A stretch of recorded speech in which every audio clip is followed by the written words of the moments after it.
Hello Melfa. Hello Azel. Hello Aussie. Hello Jeffrey. Hello Camden. Hello Super Ultra Mega Hyper. Hello Rasco. Hello Raven. Hello Barrel. Hello Max Skeeter. Hello Philly Eagle. Hello Manux. Thank you for 5 months. Special load. Hello That's Your Blood. Hello Zero Gemini. Hello Kevin. Hello Mutilated Koopa. Hello Steven. Hello Typhlosion. Hello Nikki. Hello Tagarella. Sega Saito. Thank you, good luck. Hello BM.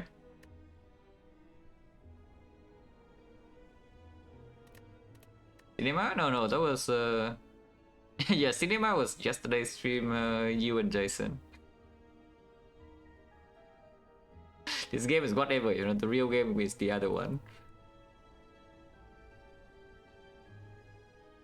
Hello Saber.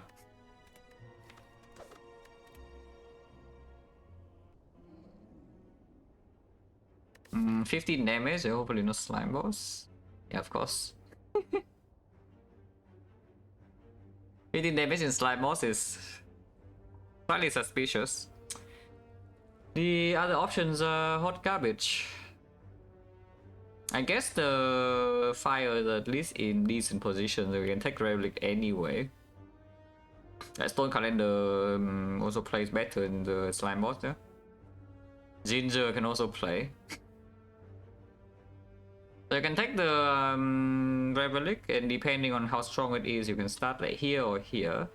And then you do fire into elite, into fire, into hopefully 2 elites like here or here.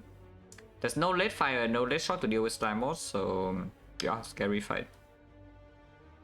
Other choice, choose a card and you run into like what, 5 fights here.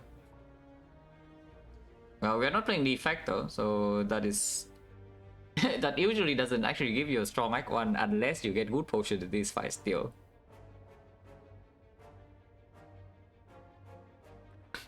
So started. Of course.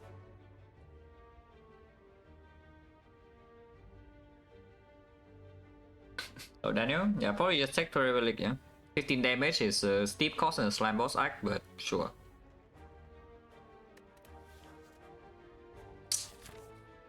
Well, I mean, I did talk about this. That even this plays in slime boss, yeah? So I guess. But okay, we definitely go to floor 2 shop then. So if the early floors are bad, this run will be terrible. Yeah, if the first few floors are bad, this run will just be terrible, yeah? Because suddenly this is no longer safe. It already took like 15 front loaded damage for, you know, right now effectively nothing. But yeah, start here floor 2 shop and commit. Now on Serpent without shop, not really. 54 HP cultist floating on energy, drawing both survival and neutralize on turn 1. Well, I mean, at least we... Yeah, this is about expected. I mean, it's on 12 and this one I do not take. Okay, at least we draw 2 strikes. Now could be worse, we lost about 4 HP. 17 gold, the potion, yeah, Blade Dance. Opens accuracy, yeah, maybe. Ah, accuracy. I actually buy that, yeah. We can buy a potion. But yeah, the other choice is just like what, Blade Dance potion, or maybe Dagger Spray potion, maybe Dagger plays Blade Dance. But we just take the accuracy immediately. Can still buy this. Do I want that or not? With the accuracy added now, not so sure, yeah, because I don't even think it increases our damage output. Let's say, I mean, AoE fight is sure, but I would just like to add a second Blade Dance, if anything. Hello, Crovin. Yeah, 15 damage as Ginger start is not great, but Blade Dance accuracy is like not a terrible start, card wise. Hello, Dancing Pants. Hello, Josh. Hello, Mr. Guy. I don't think I want this. If this is on sale, it would be so good, you know, if we just buy this. But we are not even going to advance always. And then of course here Dagger Spray would perform better. It's like what sentries, but maybe that's not even true. Yeah. Against the Knob with the weak pot, we can survive until turn 4. So we have 4 turns to kill it instead of 3, yeah, as usual.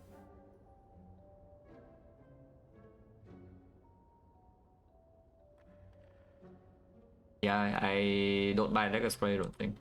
Because probably with the thing about 15 damage start in Slime Boss Act is that we probably would just need to rest at least once a day, maybe even twice. And if Dagger Spray is not green, it just doesn't do enough. Yeah, and suddenly I squawk into like what 10% fight here into some garbage slam gang. They don't have a Dagger Spray and I get old. Well, that'd be quite sad. But yeah. Okay, weaken. Okay, not weaken. We have yeah, if this is weaken, he just passed turn because he have Ginger. I would like him to not attack me for like, you know, big numbers. With the strike here, accuracy redraw could be slightly annoying, but I think I strike anyway. Okay, this will kill. The dance? No. Lucy Gavin, happy to enjoy, we bought accuracy. The only thing here is of course is a slice. Yeah? Do you want to slice or not? Because slice is better than Dagger Spray in hallway fight, in any non-AoE fight. Because the thing about the Dagger Spray is that some fights you actually have to play accuracy, you know. And if you need to play accuracy and you also want to bluff, then suddenly the Dagger Spray sometimes not even play, and single target is barely better than strike. But the slice in the hallway fight, like the slice is actually just better than much better than strike in single target. And if we keep skipping the hope that we see a blade dance here, suddenly maybe this fight is not possible, yeah. I think we take this. Also another thing is that Sentry is 17 cards. If I pick a card here and then pick another card here, we have 17 Sentries, so we don't really have a chance to like shuffle our blade dance or something. That would be awful.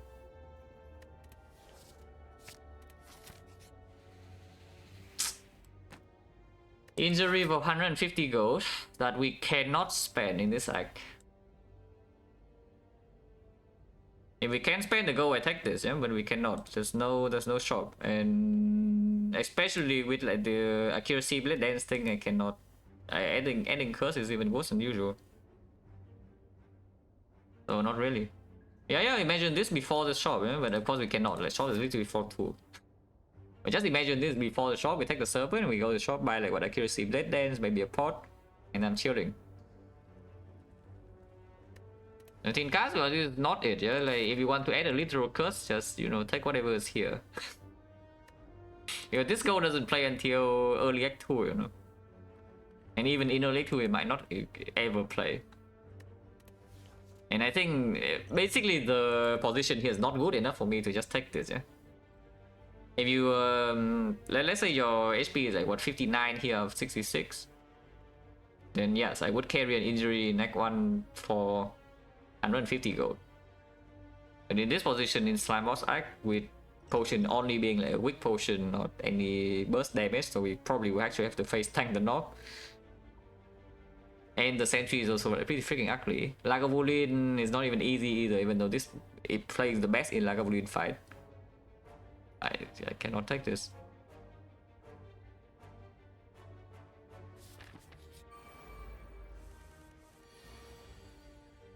Yeah, pretty high HP, but I guess we're okay. There's no need to play accuracy here, yeah. But we cannot. Actually, we can. I could have killed. Yeah, I actually forgot that there's also a neutralize in my hand, so we could have just killed this and survivor here. Well, surely there's no punish for this, right? Getting punished for this would be pretty sad, yeah, because this is a 0 damage fight.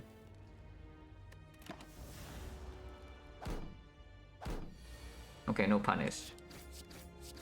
And the punish is only -1 anyway, yeah? It's not more than 1, unless we draw literally 5 strike and they both attack. Support is good. That we definitely take. With 2 accuracies now we with 2 blade dance now we upgrade accuracy. I think. Upgrading accuracy also makes the Lack of Lean fight a lot easier, yeah, and basically if you upgrade like one of the blade dance, it's just, you know, if you upgrade this, then the good order would be when ever this is not the absolute last card. But if you upgrade this, then you still need to draw this before the on the same turn as the blade dance you upgrade. It doesn't matter like when you draw this or this. It's just higher odds really. Upgrade accuracy over like these for now.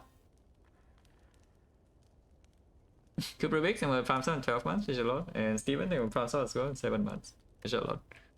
Yeah, we upgrade the blade dance and no need to rest here. If we need to rest, we rest here instead. Especially with 2 potions, point chance now is 30%. Oh yeah, by the way, this is like supposedly what the natural potion drops look like, you know. Like, it's not you 1 to 3 fights, you just get no potion every single run, yeah.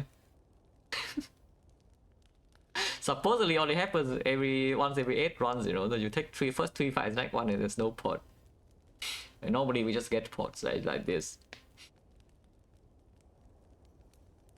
Hello Baron, I took 15 damage to my face for a ginger. So hopefully I don't die next one here. Oh yeah, I wet this, yeah. Upgrading that's also stronger with the dupe pot too. No, top deck accuracy, easy. Do I need to do any port then? Because we have a lot of damage now. This is 30, yeah? 42. 42, 72, 72, if we, yeah, I can potion next turn. Basically, whenever I draw the blade dance, I will kill and I can never absolutely bottom deck my blade dance. Because I always draw it on turn 3. So we can see, because if the energy distribution is good, I can kill without any port. Ran off and was 742 special lot. Top decking accuracy in this fight is very good, of course. Okay, we have guaranteed lethal next turn, so this fight is -0, no potion use. This is 42 damage. Fine, just full block. Yeah, very good. Now that makes up for the 15 damage, by the way, we took from Neo, because the draw order in this fight is like super strong. The boot. I mean, you can still play. Oh, actually, the boot makes it that blade dance deals extra damage before accuracy, yeah? And then we have accuracy in play in this deal real damage. It's not the worst. I mean, it's pretty bad. Yeah, don't even try. Don't even start. We skip. Do not even start. Yeah, we skip. Weak potion, block potion is probably stronger than weak. Even in Lagavulin, weak potion is only 10 anyway, and it's 10 sometimes because you have safe neutralized draw.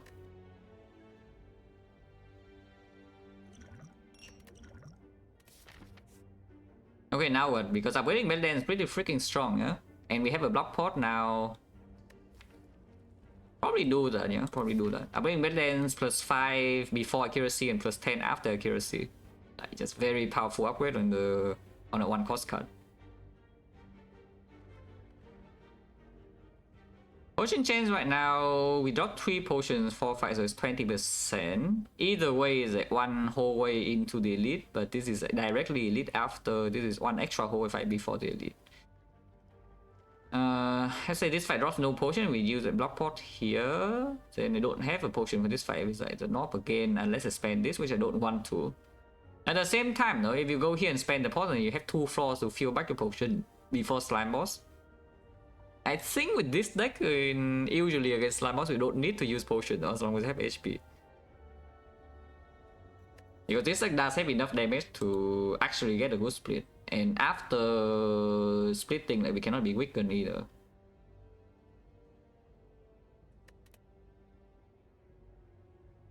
Which honestly means that, you know, using some potion in this elite is fine.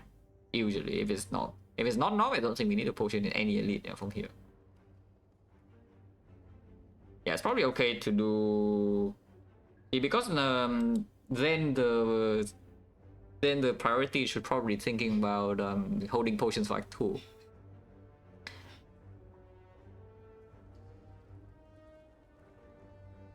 Yeah, and if I'm thinking about saving potion right too, then probably fighting this early is better. Yeah, probably fighting this here is better than here. Either way, we get 1 question mark and 2 advanced swords and 2 elites. Yeah. Skip. Go here, upgrade the 1 blade dance. Then go this way. Oh, the serpent, yeah, the injury.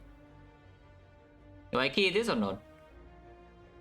Because the... How much gold do we have? It's... 60? 90? 280, 300. Remove 250, slightly later shop. So we can remove and buy uncommon basically. You know, like kunai.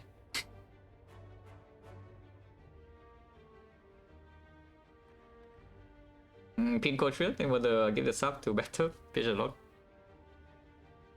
Yeah, uncommon relic threshold in this run is actually important, yeah, because yeah, shuriken, kunai, ornamental fan, even like early mid on the bone in deck 2, like, also pretty good. Mummified hand potentially as well. Because this deck can absolutely take a second accuracy, yeah, and it also wants the up damage. I mean, of course, you want up damage. You also want weather plans, you also want footwork, you know, the usual powers. Mummified hand just good. Immortal, buying Immortal is a bit weird.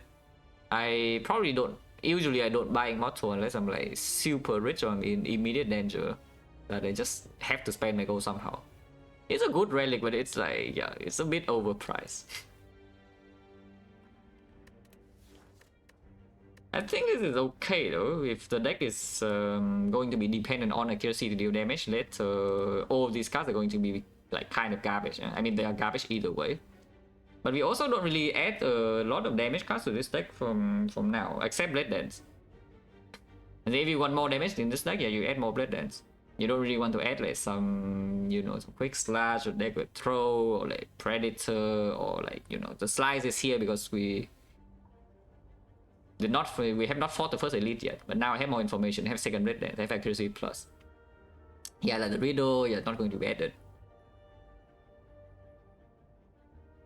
So yeah, just like remove all of these and then drawing into accuracy for our late game damage plan is not bad. Definitely not bad. I don't think I key this.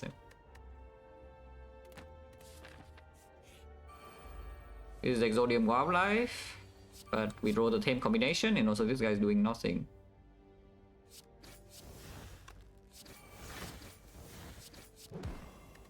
The boot. Going change now 30%. As I said, we are not going to add like some predator, dagger throw, whatever. They are not efficient enough, and we also don't want to spend upgrades on this. So we skip, yeah. Like a Bullion, that's completely fine. We have the accuracy setup. Opening now because my entire deck is blocked. Seems reasonable. It does mean that my neutralize is not going to land, no, but we get like boot value here twice. Other choice is just playing the blade and shuffling in shifts. I think we open now. The boot. Willing to spend the block pot here, yeah? Yeah, like this turn for example. Next turn we just block, take 2. The block over 10 is fine. And we definitely should be able to kill in time. So -2 against Lagavulin on potion use. That's not bad at all. The Weststone, well, upgrade neutralize would be good. Every other upgrade is like whatever. Yeah, again, like these are not damage cards that we want. 2 strikes, it's fine. That's the expected outcome. Point chance now is 40%.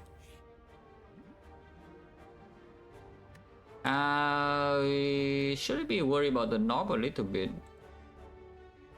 We do have strike plus now. Against the sentries also we cannot block either, yeah? But I think we can click this a few times. Not sure how many though, at least 2. And I clicked one more, no, 17 is slightly dangerous. We do have a dual port, but against the advanced hallway here is not so easy. At most we can click one more time, and we definitely cannot click 2 times here from this point. Against the slime boss, how much HP do I need? Let's say I click one more time and we just spend all the HP here, but I barely don't die. We go to 1 HP or something at rest. 19. That's kind of fine. I'm forced to split in turn 3, yeah? So maybe I could upgrade Blade Dance anyway, but then immediately I have pressure if I don't see another Blade Dance here. I think I can click one more, but suddenly I can die on these floors. Now it's a good thing I did click one more time. So I just need to not die in these floors and suddenly we have HP and slime boss. But 17 is dangerous. 17 is slightly dangerous. Yeah, Sentry is the worst fight compared to the Nog. But this draw is good. Like if we top deck every accuracy plus every single fight, I'm not going to complain. I do not need the potion here, right? Because we instantly kill this. Yeah? It's at 40 and we take 2 only. We go to 15 and 15 here in the draw is enough damage to kill one of them. And yeah, I'm not going to go below 10. Don't think I am going to go below 10. And if I'm not going to below 10, then we can take one more full turn of attacks. So there's no need to panic. Even though potioning right now is winning the fight basically immediately.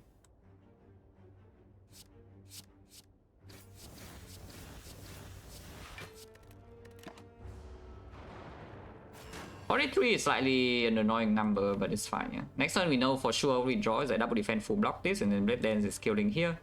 So we just, you know, do the standard line. Blade Dance 30, so we need to strip artifact here still, but it's fine. Accuracy plus? No, accuracy plus is very strong. If you have Blade Dance, that is, if you don't. If you have like 2 Blade Dances. Yeah, then we just win this fight. Right? Take 2 damage, no potion use, very good. The Peace Pie to go to a Smiling Mask, yeah. Don't know about that though, but maybe it could remove over upgrading the second Blade Dance. No potion point chance 50. Again, like complete garbage. If anything here, if there is anything you would like, maybe you can take this, but I don't think so. Yeah, it's back there by the way, skip. Point chance is 50%. Hopefully we don't die here though. Can actually still die from 15 on turn 1. Okay, this fight usually doesn't kill you. Can we kill this guy or not?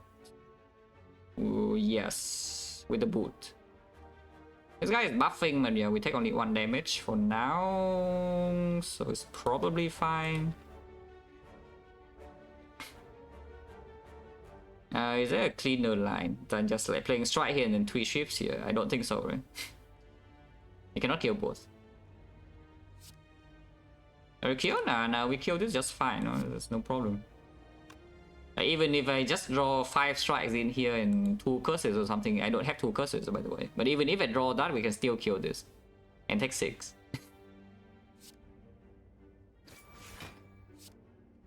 Hello, this. Go on.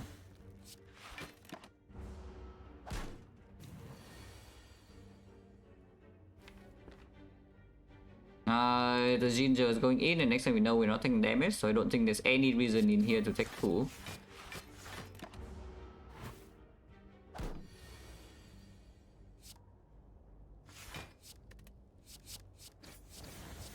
Yeah, get booted. Okay, and now we have Pantograph, so we do not need to rest at all. Yeah? We have 39, which is, you know, a very good number against slime boss. No potion, 60%. This is actually takeable if you want to for like early Act 2, but I don't think so. Now, I will say something about this deck in Act 2 though, is that we don't really buff at all, yeah? Now, relic support is pretty mediocre to put it lightly. So you can walk into early Act 2 and get destroyed whenever you draw accuracy late. Basically, it's what is happening. Whenever we draw accuracy late, we are going to have problems. Which probably means I'm talking. We have like 12 freaking relics, man. Like, we have 6 relics. And what do we have inside 5? Yeah, the boot. Oh, cool.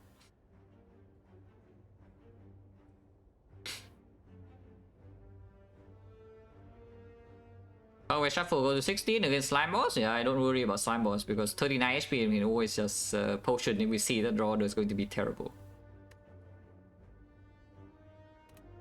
It's just talk. And then we can aggressively use Mauling Mass maybe to, you know, force the accuracy to be done early.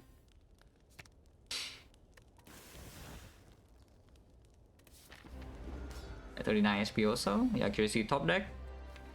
With one potion only, yeah, I don't think we are going to spend pot.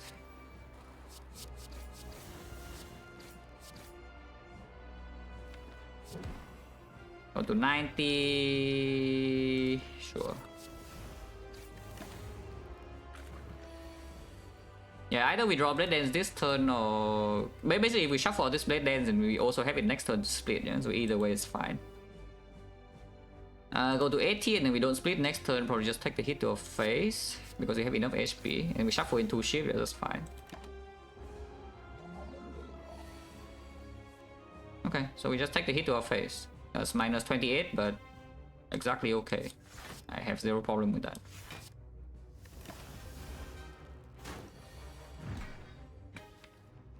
Splitting now, or do we wait for the second Blade Dance, or do we wait for the Blade Dance Plus instead? By the way, the boot is griefing us a little bit here because usually I would split exactly. The problem with splitting right now is that I could die though if I do not do this Blade Dance. If I do the Blade Dance, then we don't die, eh? Because we are on 11 right now. If I wait, then we get 5 more slime, which means the fight kind of needs to end in this next cycle, which essentially forced me to do this Blade Dance Plus if it's not drawn at a good time. Yeah, I guess this draw is not actually good enough for me to not potion in this fight, huh? Now the funny thing is that even if I do this Blade Dance, you can still die. Yeah? It's like a very small chance, but it is there. You simply just need to draw like what 4 slime and a defend and being attacked, and you are dead.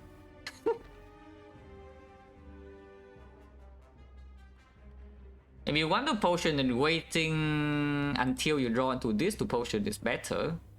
You do have a 1 out of 6 chance to bottom deck this way before this guy attack again, no? But even if that is so, maybe it's still fine to wait.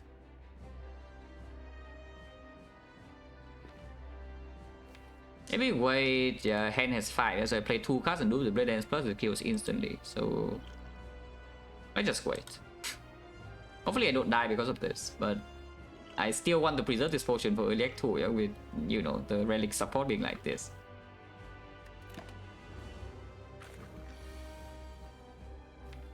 Okay, I guess we are potioning. This is not good enough. I did not draw the shifts. And this split is like 40, 52, 28. 28 on 11 HP with this draw power is not good enough. Yeah? So we potion and kill it now. Yeah, it's fine.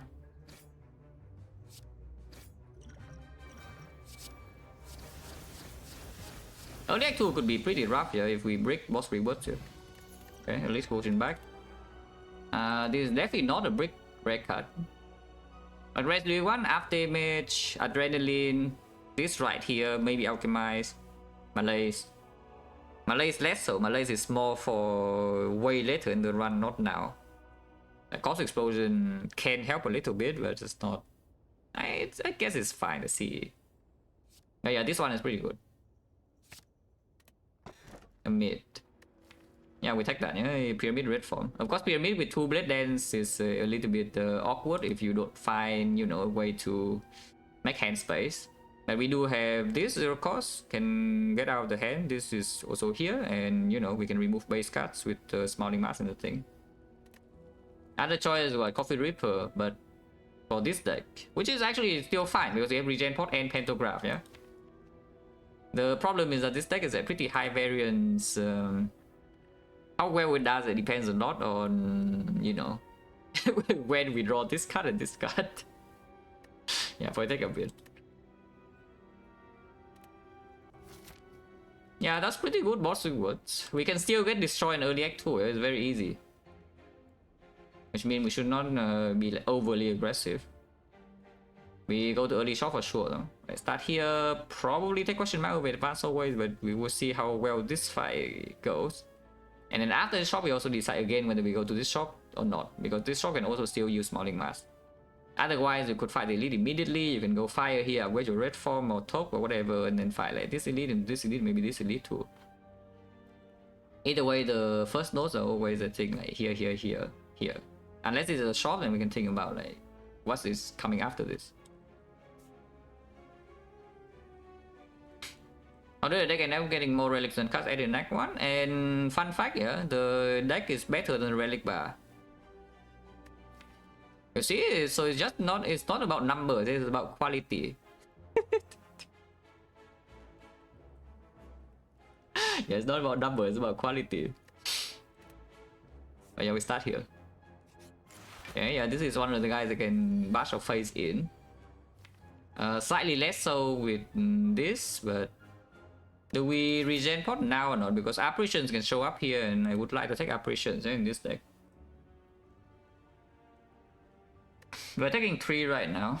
Potion chance is only 40%, so the chance that we drop potion here and here, which would make the potion goes to waste if we don't use it like in one of these fights. Of course, you can still use the regen potion like here. Would be 12%. And as we all know, 12% never happens. So I don't think we regen pot, yeah? Yeah, apparition and bites. Bites probably not being picked though in this position. Yeah, I don't think we will pick bites, especially with the pentagram also. Actually, I just want to remove all of these from my deck, and my deck doesn't really block right now besides the red form, so we just play red form, and then we play the accuracy with some blade dance, and hopefully the enemy dies before this runs out. Oh yeah, triple block, and hopefully this guy dies in time. Is he dead right now, or do I need to take this tool? We can deal what, 70 damage. Boot value can be prop, yeah, we can deal 10 and then another into 6. So we spent 1 shift in here to deal 5 damage, and then this guy's a 67. We are 2 off. Whatever, man. Yeah, we are 2 damage off, so I guess we take 2 damage in our face. Yeah, we are 2 off, right? This is only maximum boot value, yeah? 10 plus 6. So we deal 5, and then we have 6 shifts in hand, which deals 60, which is 65 damage. This is 70. This guy is 72. 2 damage off. Oh well. Let's play red form, take 2, and move on. Ow. It's fine though. It's like -5 against Avocado. First floor back 2. That is just a good outcome.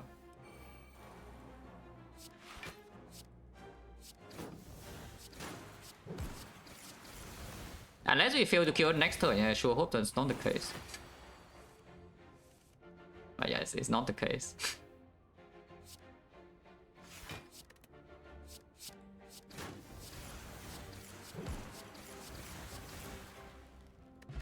A potion is 50, upgraded. He's just going infinite, incline so anyway, and I mean, what does being inclined even mean? Because if there's an energy card, I would pick energy card. And then at some point I would light draw. Not over this. I would not pick Acro over Piercing Wheel Plus in case you're wondering.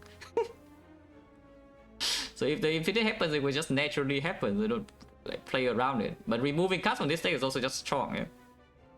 So I keep removing cards, and sometimes we go infinite, sometimes we just hit the enemies and they die before we do. Dripper deck Acro? No. One chance now is 50. Okay, let's see a whole way fight. That's fine, oh yeah, nice wheel. This guy is hard countering our boots. So potion, the chance that we draw a potion here would be now 50 into 40, so it's 20% and we waste the pot if we don't use regen pot. And we also know that operations are not here anymore, yeah? The punish would be if it drops a regen pot. Yeah, if the second regen pot drops, then we just lose HP.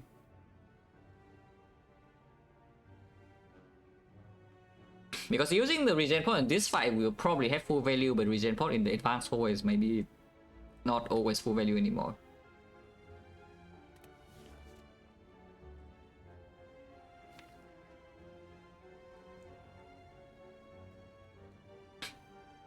much value is this regen pod really in this fight, because we don't stay here forever even, yeah. It's pretty hard to stay long in this whole fights anyway if I only block this red form. But in this fight, at least turn 1 it doesn't do anything. So it's like we can regen pod on turn 1, and then turn 2 we can still block naturally without red form, yeah. And on turn 3 red form, and on turn 4 we have still red form, and then on turn 5 we kill. So maybe we lose the last thing of regen, we gain 14. Yeah, we still get 14 with this potion is being used now, and in the advanced always later maybe it's only 12. And there's a 20% chance of throwaway a pot. It's okay, I think, to just use it. Let's just spend this now. There's no way in hell for us to ship artifact. I do not play these though. I play the blade dance now, but I do not play the ships because, you know, we can just play accuracy later. And there's no need to make hand space with this right now. These are being played though, and we have 5 cards in hand. Yeah, this turn no need to play red form. So next time we play red form, take 2. There's no need to play defend either. There's no need to hold this defend also, because we will not play a defend next turn, and afterwards we always have a defend in hand to block the 2 anyway if needed. So it's just like this. And once again, there's no need to play the ships because accuracy will come down later. I will get hand clock for 1 turn now, but that's fine. But yeah, this turn we red form. And yes, the draw to redraw into the blade dance is a thing, but if we do not play any shift right now, I also don't shuffle arm with blade dance plus. And then we can die in time. Ow. Yeah, like here, like boom boom boom, shuffle this in, like boom boom boom again. Or we can kill it now. Otherwise we go to 26 and it is only 25, yeah? But we literally cannot draw 0 damage next turn, so it's okay to get another regen tick. And I keep the shield in hand, of course, because then we get, you guess it, the boot. And the boot again. Okay, now we have to kill it. We cannot block this. So we, as expected, we get 14 from the thing. Yeah, potion. Liquid memories with pyramid is not that good, but in our deck, maybe you can do something because you can pull an extra blade dance and deal like what 40 damage. Another one. Is this good or not? It does improve maximum output per cycle, and if we need in a fight that we need front load against, for example, slavers, or total damage in the deck, yeah, because again, slavers are eventually they freaking put wounds in, and this is a deck. This is one of the decks that could actually be worried about wounds pyramid, yeah, for once, because the deck we have added like no freaking cards. So in one deck cycle, you play 2 blade ends, and if they are not all dead, you draw top deck, they all the wounds, and then you die. Well, that would be sad. So I can see taking a 3rd blade dance here. We will not be green ever though, because the only upgrade we spend is probably on red form, and we keep talking. And it's still fine. I think it's still fine. Can take this to strip artifact later, but yeah, probably not. Win chance now is 40%. This enemy is not a good enemy for us. We have a piercing whale 1 time, no? But yeah, he also has freaking malleable. We can now still boot him a little bit and take on the 8 here. Boot. Boot again. You can play this to take deal 6 instead of 5. Ah, okay, fine. Yeah. I'm sorry to the boot, but you know. I did not draw the wheel. There's no lethal here, right, with this because of the malleable, so we take 3. I hope that we kill this in time, by the way, but even if we don't, then we have piercing whale to full block 1 turn, yeah. It's not too bad. But you also see how important this red form is for the deck. Not a massive surprise. For 1 shift in, that's fine. We have Ginger also, so at least we're not weakened. Ah, the boot. Yeah, this guy gets malleable, doesn't matter. No matter what, our ship deals 5. Ah, stupid.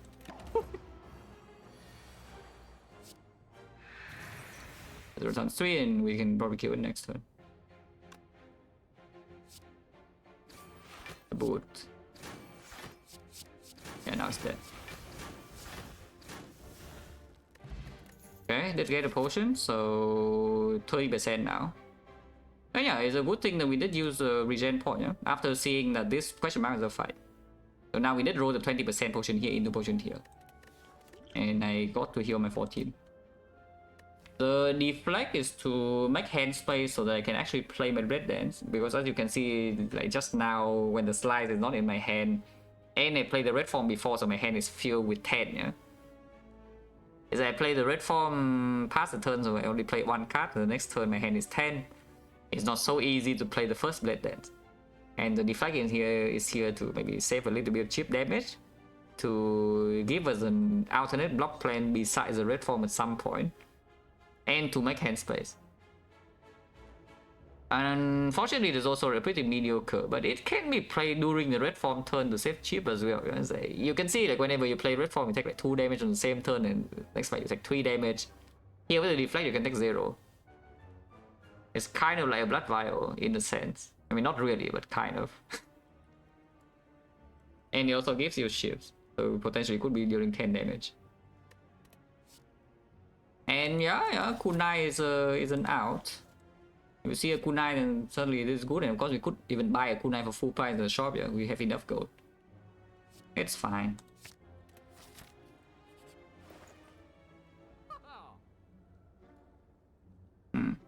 Impossible choice. But actually, the impossible choice.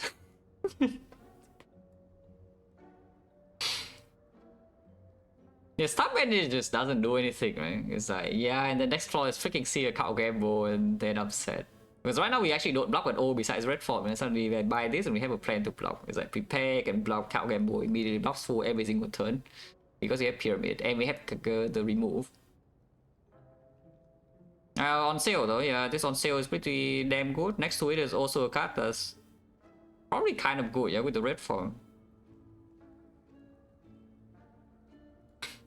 Yeah, this on sale is probably just a little bit too good, and this right now doesn't do anything. It's still a speculative pick. What is the boss? Automaton. Yeah, that's fine. We can still remove and buy Nightmare if you want to. Do I want to buy Nightmare? Buying Nightmare opens setup. That's you know, very strong thing. We have energy potion for the Nightmare one time, and the Nightmare can also Nightmare Adrenaline. It's not so easy for Nightmare Adrenaline to happen, because normally you Nightmare Adrenaline because, you know, the enemy is not attacking, and the next turn you don't know what you draw, so you just want to make sure your next turn is good. In our case, we have Pyramid, no? So it's like Nightmare Adrenaline, the draw goes to waste. Yeah, the draw from Adrenaline just goes to waste. The energy, it's just refunding the 3 energy from the Nightmare anyway, so we gain effectively nothing. Yeah, we actually just gain effectively nothing. It does open a lot of things though. I think it makes our 2 worse. Yeah, I think this Nightmare actually makes our 2 worse, but it will give us, you know, kind of a plan for the late game. Nightmare Adrenaline, Nightmare Defect, Nightmare Will, yeah, all of those are useless. I mean, I just explained the Adrenaline, but you can see why the other 2 are not even good in this deck.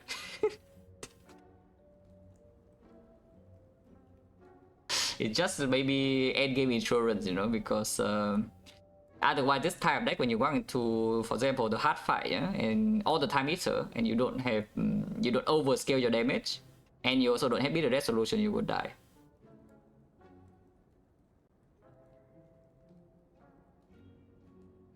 Hello, right exclamation. I'm watching last time run, this one's better. So far it's better, I would say. It could become badly pretty soon because our relic support is still not great, so whenever we draw badly we get like destroyed, yeah? And also we have peace 5, so the Adrenaline will not be green for the Nightmare to to play on the Nightmare Adrenaline thing, you know. We just keep talking. It's actually only Nightmare Red form, and Nightmare Red form right now is not even so easy to play.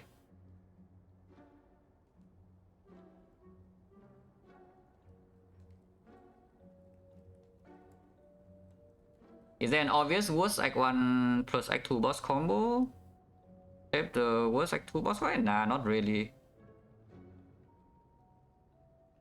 I mean, maybe Slam boss do champ, but that's like, the champ is so easy to solve, it's not. It's usually not just not a problem, yeah? Even if your deck is in end of Act 1 is like kind of better against the champ.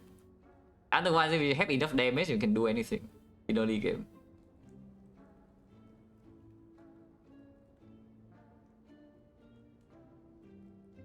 But yeah, I only want to upgrade red form and everything else top, yeah. I will say though, the potion bell right now is picking heavily for the nightmare.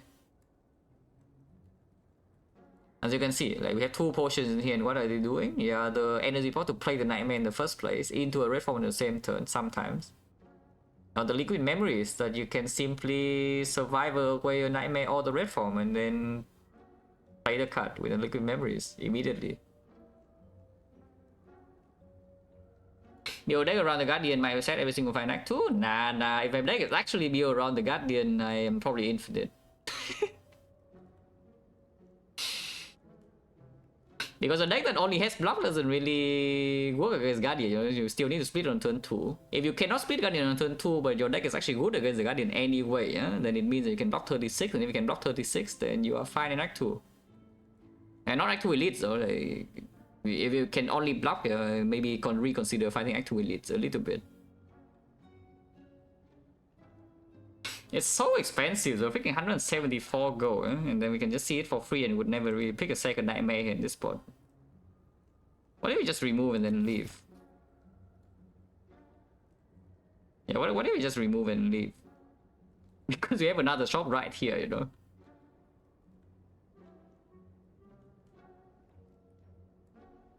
Yeah, I would just remove and leave. We still remove strike, yeah? Move on. Can buy backstab, I don't think we care about the backstab too much in this spot. But for bandage, well, if you can sponsor me like 1000 gold right now, sure. Or not even 1000, just 300 is fine. Oh yeah, bandage up, okay fine. Bandage up is okay. We have this though, and we just added a deflect, so I don't think so. It's okay, but again, I don't think it's worth the gold. Cũng có thể mở farm 16 man special on. And honestly, this deck is very draw dependent, yeah. So if you want to buy the bench shop, just buy this instead.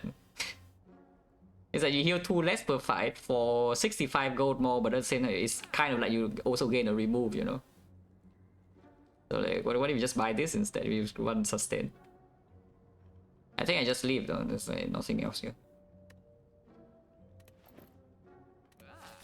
And we go this way, or do I go this way to try to shop here and then shop here again? That's a little bit too aggressive, yeah, with the summoning mask. The nice thing about going here though is that we get to fight the elite immediately while potions still here. Because if we go into this fight advanced away, I mean potion chance 30%, then it could get a little bit annoying.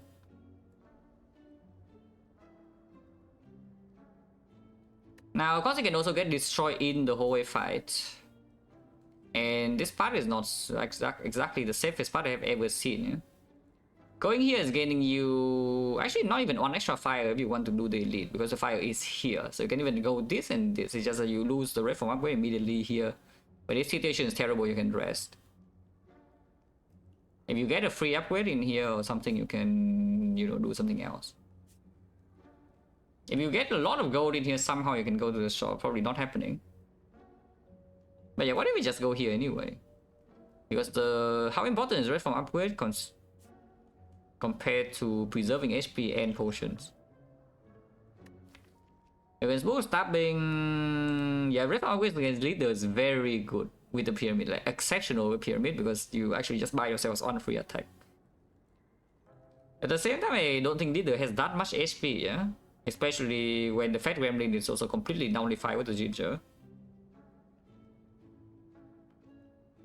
Is that when we choose to play red form against leader, she will die.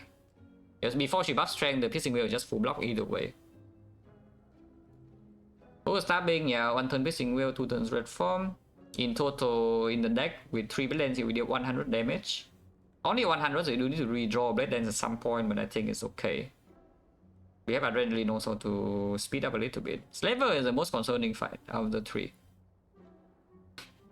Definitely, because if we play the red form, which is even more argument to keep the energy pot still here instead of like 30% potions, and then I need to think about whether to discard the energy pot or not. I guess Slaver's red form upgrade is pretty good, but I don't think it's so needed for this deck also. Yet. If we have very low HP then maybe, but I can still just play a little bit of HP.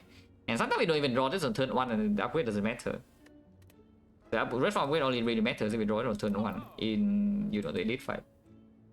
Yeah, I think just leave and go here. This Weststone does not do anything. I mean, it says that upon pickup, yeah, so now we toss it away for free. And get rare cards. Oh, free nightmares, yes. Oh yeah, the free nightmare, instead of paying like 178 gold for it. And of course we fight here. Unless you tell me that we go to the shop now and just smiling, just smile our way to victory. Yeah, that's the worst fight. We did draw Piercing on turn 1 though, and this guy is doing the good pattern because, you know, he's unaware. This guy is unaware. This draw is not good though, this draw is actually very bad.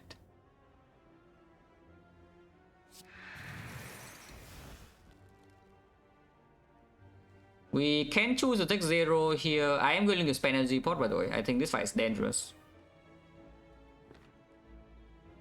And I really don't actually want to play the ships before the accuracy is down, because I think that maybe our total damage is not high enough.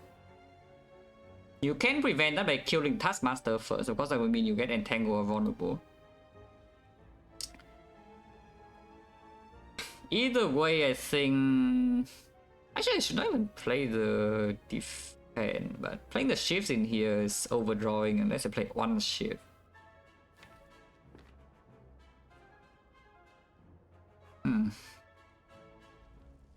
I mean, of course, if I use liquid memories on like Bedance Plus or something, then the fight is done, yeah.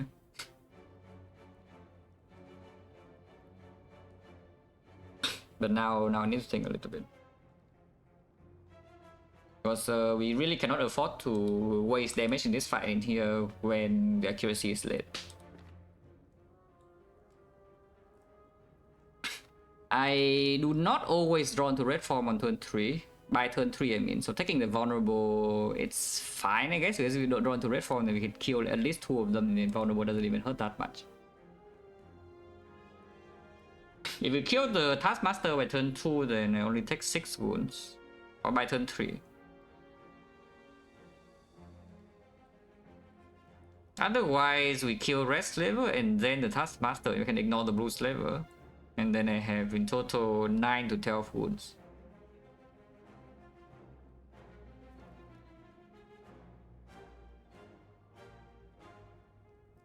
Yeah, I think we actually hit Taskmaster here, which doesn't happen very often. But I'm slightly worried about total amount of damage in the deck, like especially if accuracy is not drawn on turn 2. I think we kill Taskmaster here. But killing, if I choose to kill Taskmaster first, then I can actually play the bed dance and play some shifts here, like now. I think we can still wait though, because I'm willing to spend the pot. And we just try plus here. And then defend the block is 5. Probably still okay. And now I can make a choice. This is 5 damage. Like this block is only 1, but it can be the 5 damage to kill this later. I think I just spend the strike here this turn and then keep the neutralize in hand. Because neutralize block more than 1 next turn anyway if we don't draw red form. If we draw red form next turn, all accuracy and heavily to on 2 like always well. So I think I will just take this one. And maybe we hold these cards.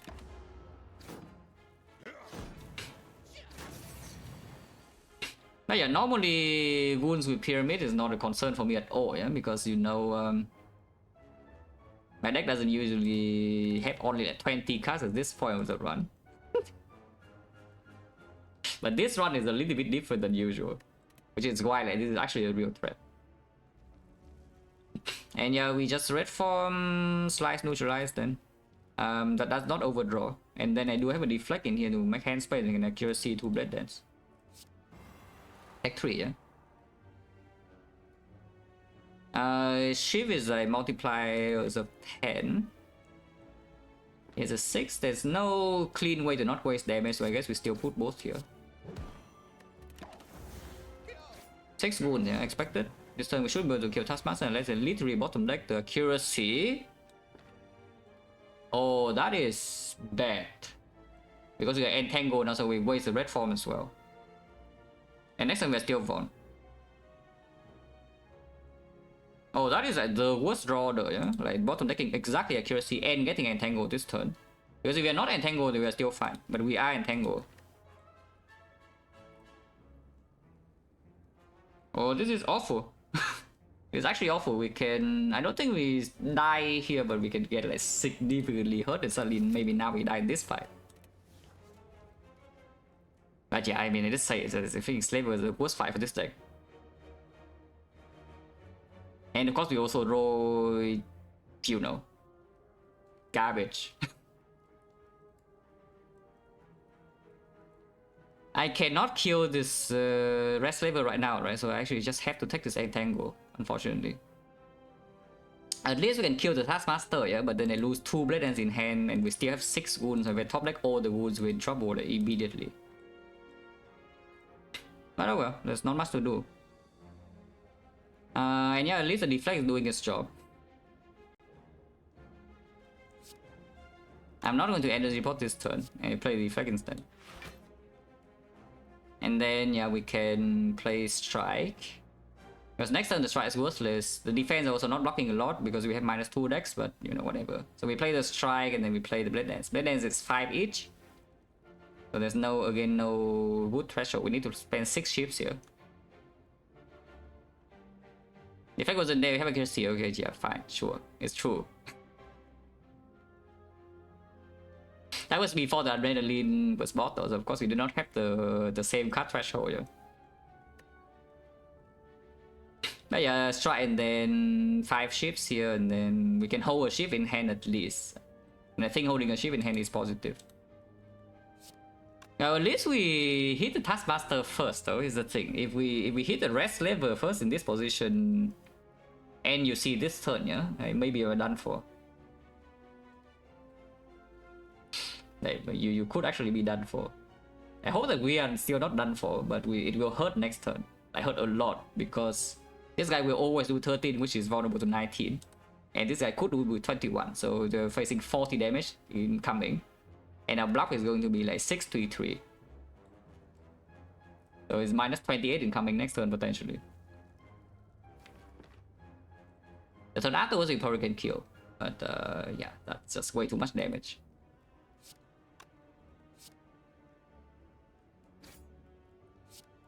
Why did I strike there, by the way? Can somebody explain? It just wasted 1 damage for literally no reason. To be fair, 1 damage probably does not matter because like, multiplier is of 10. And this guy, even if we put like 2 strike in here, is also killed with the 4 ships. But yeah, just wasted 1 damage for literally no reason.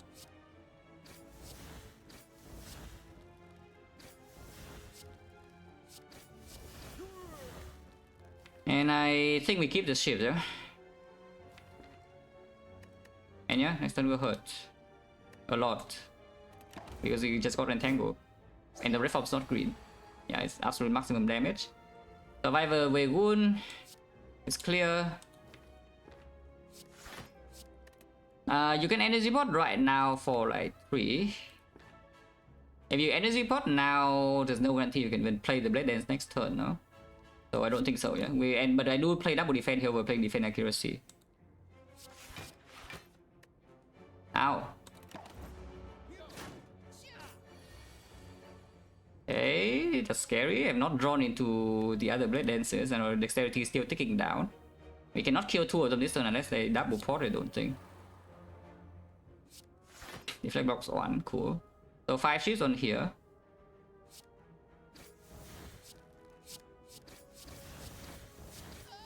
So yeah, if I want to kill this guy now, I need to double port. Otherwise, we take another 10. Yeah, if I drew 1 blade dance, we could just kill with single port. or drawing like neutralize, and we can maybe just take this attack. But otherwise going to 4 HP now into the advanced hallway. That's not great. Also, you can go into outer here and get a force curse, yeah? That would be not very nice. Ideal event would be the apparitions, then you're probably just going to be fine if I see apparitions here. But yeah, this fight went absolutely awful. Yeah, this guy actually just went absolutely awful. For chance 30%. But the annoying thing is that I need to spend 2 pots here, not 1. To save 10. Otherwise you go to 6, but yeah, go to 6 of course you can get stab, and these potions do not actually work on turn 1 very well either. So you can walk into here, break on turn 1 and die instantly with no counterplay. Okay, I guess not.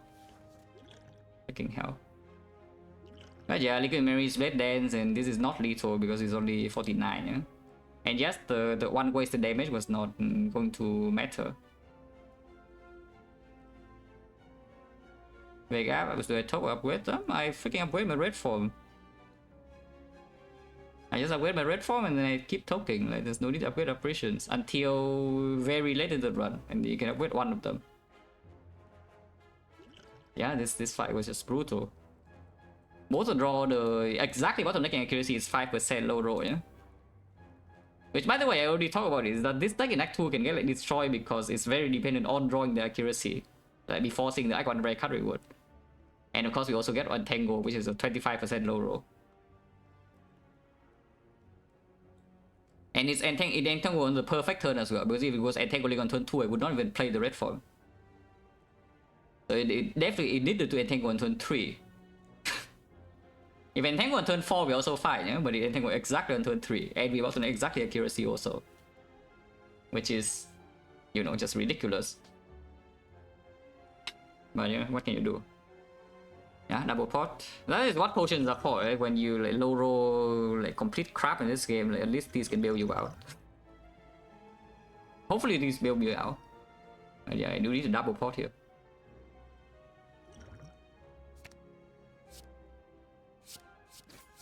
Because it is not killing. Wow, thank you, tiny chest. Okay, I mean at least that's good, unless you want terror instead. The after image actually allows us to block without the red form now, is the thing. And the terror is a brick draw on turn 1 in this fight, yeah? Which is terrifying because we have no potion right now on 16. And another thing about terror is that we do not care about the second copy also. And it doesn't work super well in Automaton, but this card will just play. A tiny chest. Picking this means that maybe the curse key becomes worse. We do need to go to 2 question marks on Act 3 for it to activate. But also we do not have free passing because most of this burning elite will just not happen, yeah? It's fine. Oh, the helix would be nice, but okay, I can remove. We can buy the master strategy if we really worry about dying on this floor. You can buy a potion. Maybe we should, though. The problem with buying potion is suddenly now we are poor for this shop, yeah? If I just remove in 190, we make 45 gold less, I can still remove and buy a relic, like common relic, shop relic, whatever. It's like, for example, pellets. And we can, or souvenir, then we can negate this red form debuff. Or, you know, freaking waffle. I am scared though, I am scared. So I guess we just lose on remove, yeah? If there is a very strong relic here to buy, we probably just lose on remove then. But it's fine. We remove the strike and then buy the weak pot. And yes, it is a weak pot over the other potion because it can save me immediately on turn 1.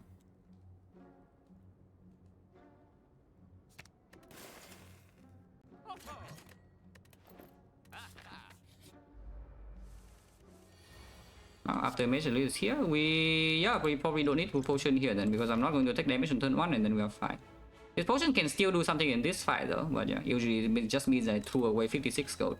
because we low roll so hard in the saver.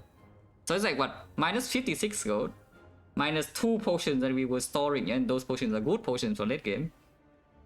And what else was there? Like minus 1 remove at least, because we are probably freaking resting over upgrading red form or token. Or because we low roll so hard in the slaver fight, we lost so much resources in one floor. That's just sad. That's just sad. Yeah, now of course we top lane accuracy, so this fight is already done. She's buffing this turn, yeah? It doesn't really matter. And so we need to play this, we can block on next turn if we don't have lethal on this somehow. But usually we just kill. Yeah, we do kill, and then the fight's over. She is healing this turn, so we just leave this here to hit her next turn. Now we she's full HP, she's buffing, and the next turn she's dead.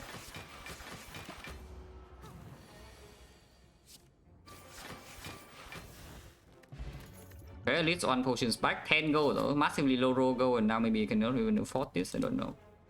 Lies plus, you're not interested? If you can give me something here to not have to rest here, it would be nice, because I would really like to upgrade my red form into, you know, the next slavers fight. Because yes, the slaver can be again here if we want to go to shop, yeah. You can also just ignore the shop and go like this way. Or you can take Burning Elite. Yeah, I guess if you are choosing to go here and then ignoring the shop, you should probably fight Burning Elite, because it's only leader or slavers. Leader or bootstrapping, which is not as threatening. Is that good or enough? If we see Kurski right now, you can even force the curse early with tiny chest and then go to fire to talk, yeah? So like force curse with even force normality might not kill us instantly. If nice wins before saver, it's actually good because it saves, at least it saves the energy potion. At least.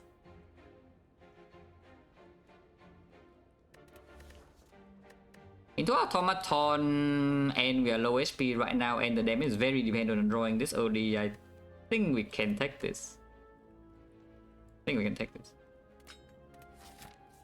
16 HP into advanced hallway or 2 elites into here. Yeah, I think we're resting. With garbage, but you know. If we're resting, then we go this way. Full stabbing. Yeah, of course, like this fight once we draw well, and then probably we just never take damage.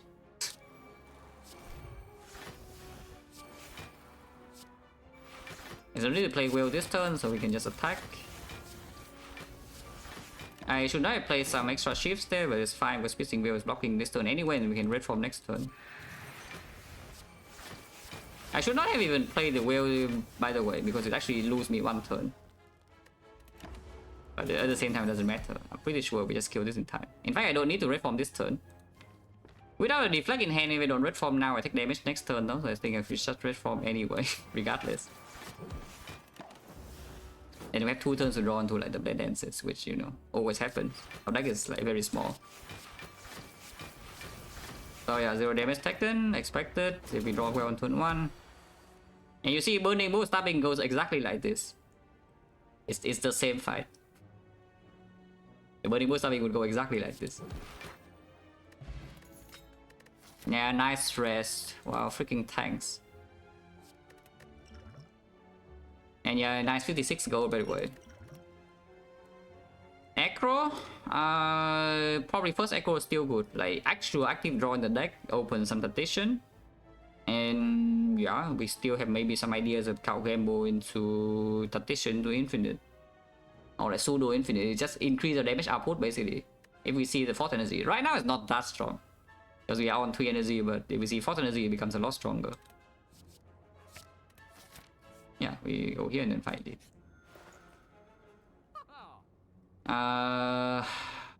Sundial, yeah, would have been nice. Remove. There is a consideration with the trip. I don't think so. It's pretty good though, but again, it's also pretty expensive. Remove here is on defense. Yeah? Try the green, and also you can see that we have like enough defense in hand, especially when the red form's in play. We don't even draw enough energy to deal damage if the blade dance is not in hand. So now we can remove a defense. There's no dexterity even. How much gold is this so far? 150. We'll get more. This chip is very good. Actually, exceptionally good. It is a real card though, but we do have the Acro also and the after image, so it's not too bad. And otherwise, we need to wait for the Terror to show up again. It's an uncommon card. And Terror also costs 1 energy. So it needs to be Terror plus, or maybe it's not even that. I mean, of course, it's better than the chip, but it's not like magnitude's better if it's 1 cost and never green.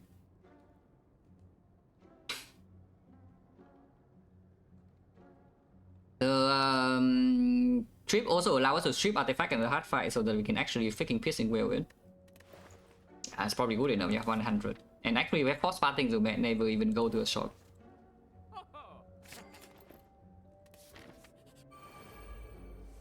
Oh yeah, by the way, now that I have the after image, I would like a nightmare back.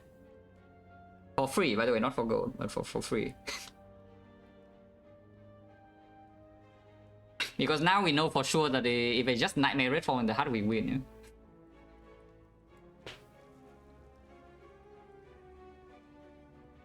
Otherwise, even with nightmare red form, you still need to find a bit of that solution.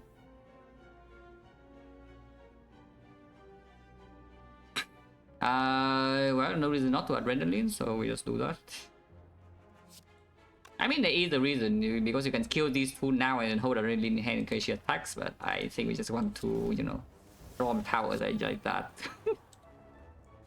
I think I just want to draw my power, you know.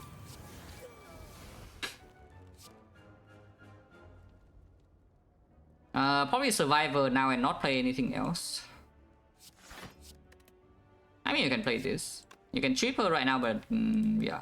I just lose 5 damage here to get more information. She attacked this turn, but you see the deflect is protecting us. Very good. If she attacks this turn, then I'm allowed to just trip. If she attacks this turn, then I will just trip. Now I can hit her. No reason to hit with this yet, because maybe next turn I would like to Acro to shuffle out these cards to draw back into my blade dances.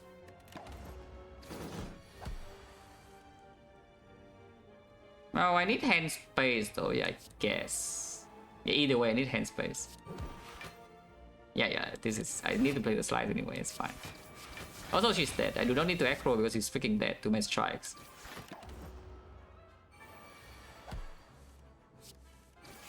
Yeah, nice rest by the way. Nice potion buy. Oh, because of the saver low roll, yeah. Second piercing wheel, I don't mind. It's our hard block. Yeah, it's actually just our hard block, the second piercing wheel here. Also, it's not a real card and it strips artifact for the chip, or the chip strip artifact for the second piercing wheel. -9 though, because I'm stupid. Yeah, thank you. Okay, ignore me. Don't worry about it. Yeah, do not worry about it, guys. Do not worry. Nigo will never matter. This Nigo will never matter, trust.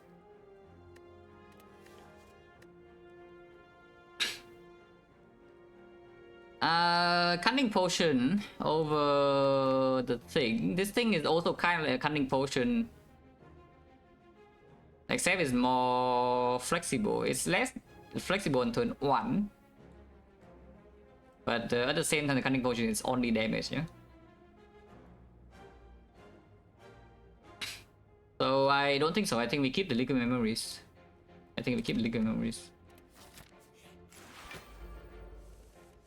Do we rest for this? No clue, but we'll see it right now.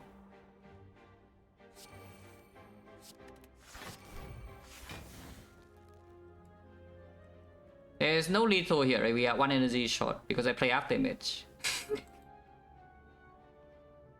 If I do not play after image, which by the way is a giga high side without frozen die, yeah? Then you have accuracy into chip into like 2 blade dance and this thing's dead. But this is not lethal, this is only 60 damage. 60, 69, 69, 72, 73. 73 even with the boot, yeah, it's not going to be enough.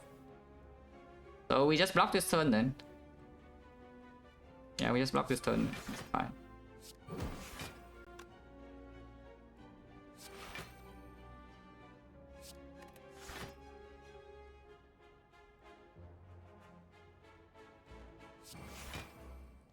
And probably should take 2 though, you have pantograph anyway.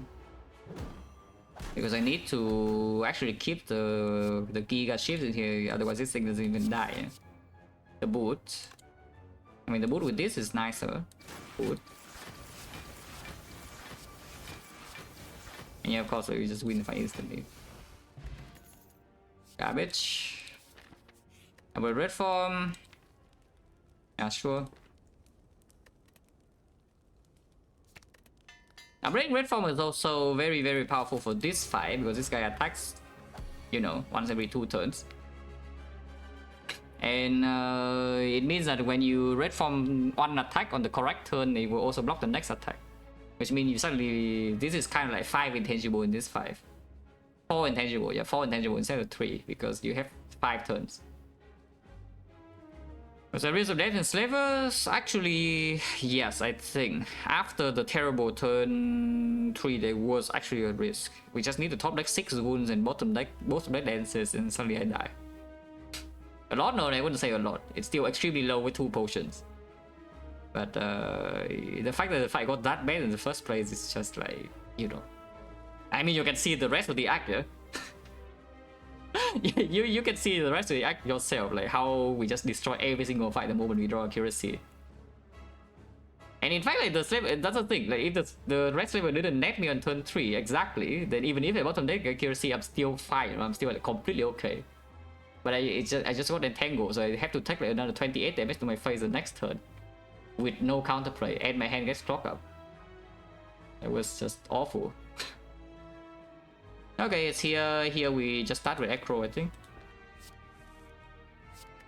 Do need to strip quite a lot of artifacts to apply vulnerable here, so I mean, we can start at some point.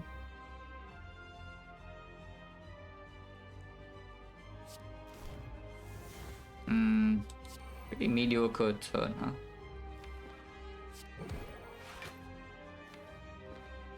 Doing this, that allows me to piercing wheel with 1 attack.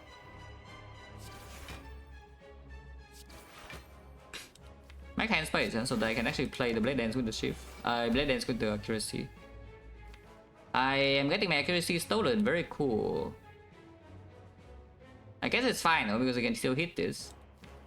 We know for sure this guy is stealing accuracy, yeah? So it's fine. It's not fine, by the way. But you know, it's not that bad. We just need to kill this guy with the boot. I'm taking 1 to deal 9. Yeah, probably good. I need my accuracy back, otherwise I don't do anything. This deck doesn't do anything without this in play.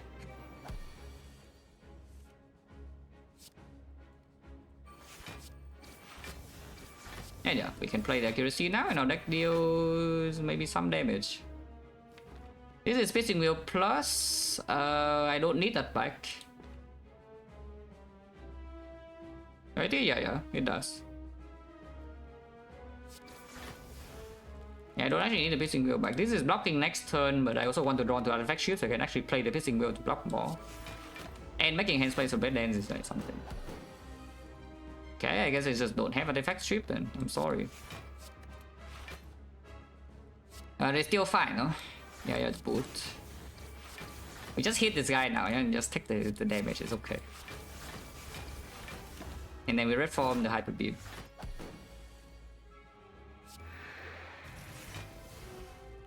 And trip now. Shuffle. Yeah, now of course we draw all the blade dances. Till final.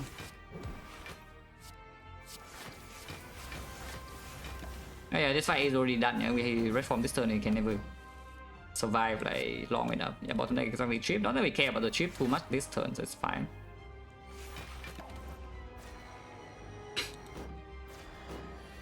Oh yeah, it's honorable, and then next attack is still fully blocked. Also, it's dead.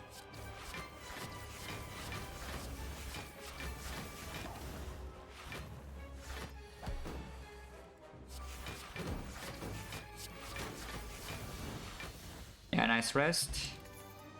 That is not a nightmare or a second red form or second art damage or malaise. But adrenaline is okay though. Unless you want to take Envenom, the ship artifact for piercing whales. Yeah, not really. Yeah. Well, this is definitely not it. On the other hand, there's a second back that also doesn't really do anything. So this is not the fourth energy, by the way, which is very concerning. And I guess the second back is okay with this type of deck because usually it's just doing fine at 3. The slightly annoying thing is that this potion I kind of want to keep, but if we keep this potion, the second back and doesn't do anything. Yeah. House Town, no, please don't pick house over this.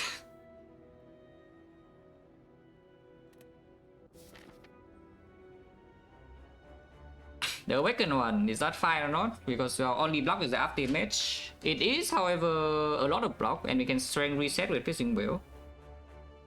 And even with the neutralized minus, I think we can apply full permanent Wick Chain anyway in that fight.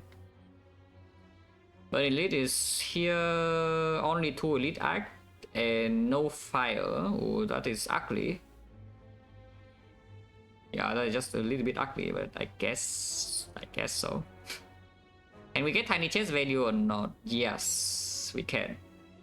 If we go to this question mark and then go to the Silver Ledge shop here, first of all, we guarantee we have full HP into Boss Gauntlet, yeah? Because it's 25, there's 50, so we have 40. And then we can use Mauling Mask extra. And we scout the shop basically, because by the time we walk into here, we should have enough gold to buy Rare Relic, yeah? So, if there's nothing good, if there's something broken in the shop, we buy immediately. If there's not something good in the shop, then we can maybe just remove and then, you know, scout the next shop. A tiny chest here, we have 1 question mark here and then 2 question marks here on the way to this shop. That's not bad. Oh yeah, we had to fight Burn Elite, so we start here. This is essentially a skip boss relic, yeah, which is very sad. Potion Bell, I don't think in this run, I don't think so. Potion Bell was our last run. Like we missed the Potion Bell. In this one, I don't think we have seen it at all.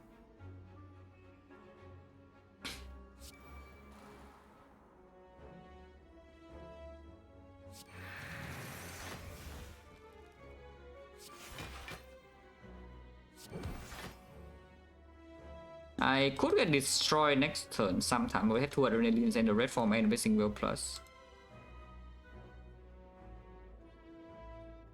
I trip to block 1, I guess it's fine. Could trip this guy because he always attack next turn, but also against block. I guess I should have tripped this guy, I'm sorry. No, but it actually makes sense to trip this guy because this guy is not even so much more HP than this. Okay, we are fine, I think.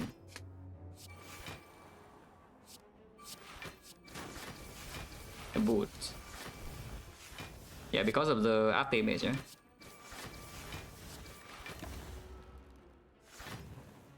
Hello, Open. Interesting deck. Yeah, would you believe me if I say the deck was until like here? No, it was until here. Yeah, until Adrenaline, and I took how much damage did I take to Slavers? We took 1 turn full 38 and 28, yeah, and then the previous turn I took another 1.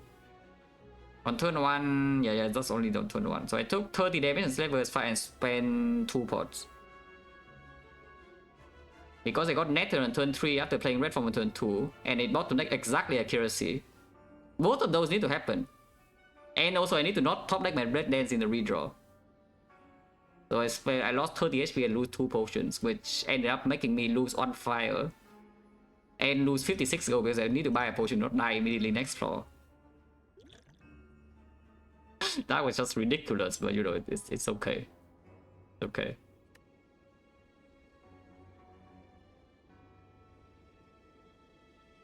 Yeah, I got perfectly outplayed. Yeah? Bottom deck exactly accuracy 125%. And played red from turn 2.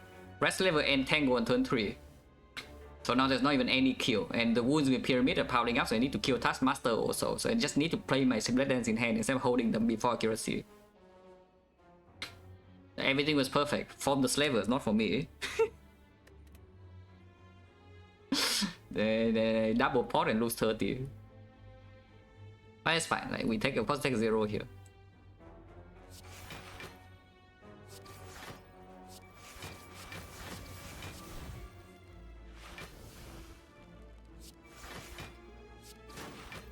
There's no boot value, yeah, against this. Can hold this since we didn't play it now.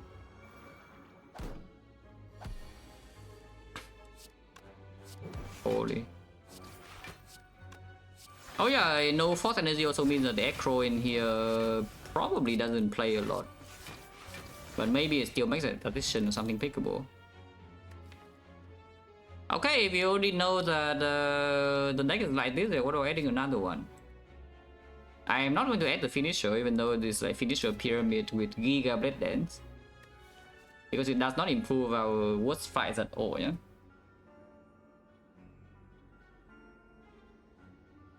As in, basically, if you play enough shifts for the finisher to do damage, why not just, you know, pick this card instead? But do I want another Blade Dance? Is the question here. This after image will not be green. We have how many things in this act? There's no fire at all, right? So it's just a recall, no top. And act 4 maybe we can top or upgrade something depending. But yeah, Smiling Mask and most remove 2 cards. 3 I think is enough.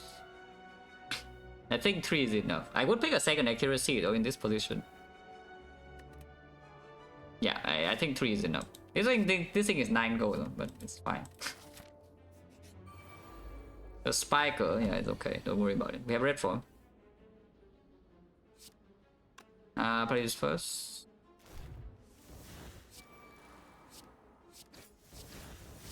Red Dance Plus in here means that it's difficult to play the last ship on this guy, but it's still okay. I guess I'll run this first.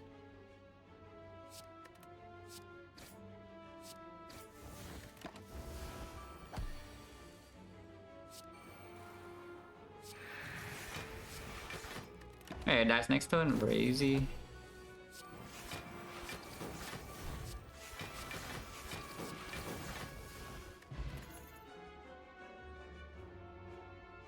Upgraded though, that's another story, yeah? Upgraded.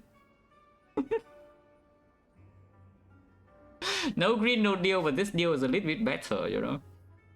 On the other hand, there's a Flechette. And this Flechette is pretty freaking strong. And it also allows us to not have to deal with like garbage beat of death and such. So imagine this Flechette is in our deck if we hold the red form, yeah? And this is plain, we can remove these, and suddenly the Goon, I guess, also stays in the hard fight. But then you hold this, and the Goon does 2 cards. Everything else could be a skill. So maybe 7 skills, 6 to 7 skills are expected. So it's like a lot. That's a lot of damage, and it doesn't get beat of death. And it's also, that is damage before drawing the accuracy, yeah? That's another thing. That is damage before drawing the accuracy. But it blocks less with after image, though in any fight after image actually performs. Against time each, the Flechette absolutely is better, because the heart the Flechette is probably better depending on what potions we bring into that fight.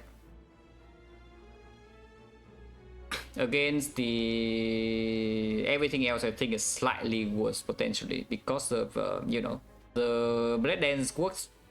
Maybe you can say Blade Dance even works better in turn 1, but I don't even know whether that's true or not. But it is slightly more flexible, yeah? You can put different shifts in different places, and it blocks more with after image. So in the Awakened one, for example, which we are fighting, the Blade Dance Plus is performing better, and that fight is not so easy, you know, if you do not actually block enough every 3 turns.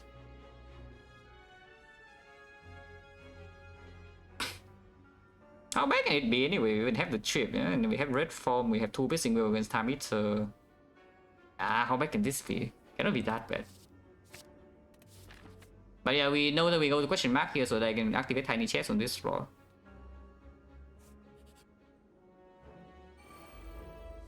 The worst relic to see here would be a Death Branch, because we cannot pick it up.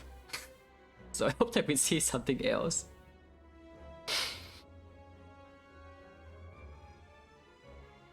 Really free? Yeah, very free. It's just keep Worst Relic essentially. And my deck is not exactly very good against the heart. Yeah? I think it's okay against everything else.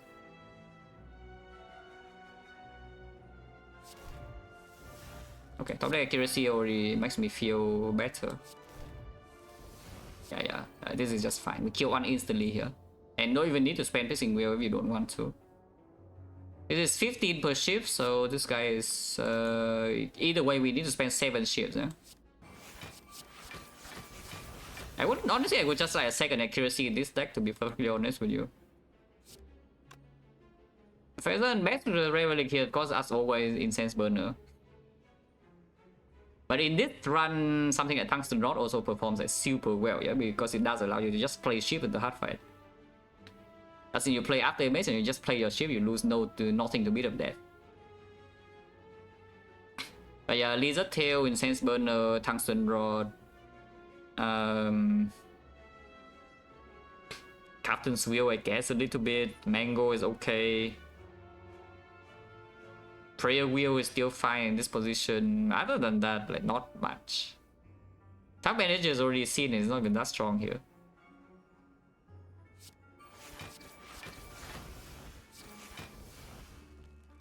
Physical Minus is pretty garbo, yeah? Let's play it now. Do not need to red form yet, so let's not. Do not need to play this either, so let's not. Now we can red form if this guy doesn't die now, which by the way he does.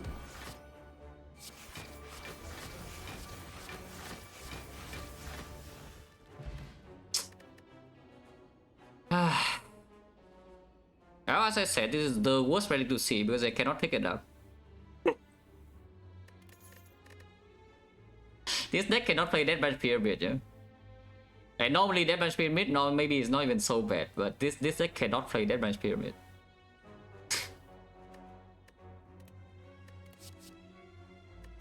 Or can we? Or can we? Or can we? Yeah, okay, probably not. Because you know what happens with Deathmatch Pyramid in this run, right? We just top bottom deck accuracy and it's never drawn into because you cannot make hand space. You simply cannot make hand space. You draw into this and then you die. But yeah, we probably still take this outmaneuver though because it does allow some card draw to be really added to the deck. And maybe you can do something. Taking that and this, you're obviously not freaking suicide. Colorless Potion is not stronger than this, right? Even if the Gambler's Rule doesn't even work a second back. I think Colorless Potion is still weaker. So we move on, yeah.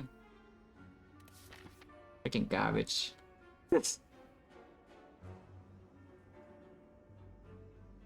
Could have seen that earlier, would be nice, you know? It's like you see a Death Branch in Act 1 instead. Imagine, if we see a Death Branch in Act 1, suddenly I take a Coffin Reaper over this pyramid and then we're chilling. Now, we're not so much chilling right now because I'm on 3 energy with nothing.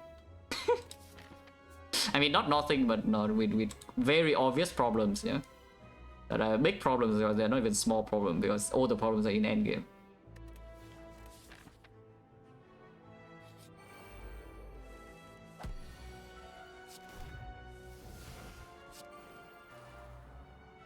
This guy is annoying. There's nothing new.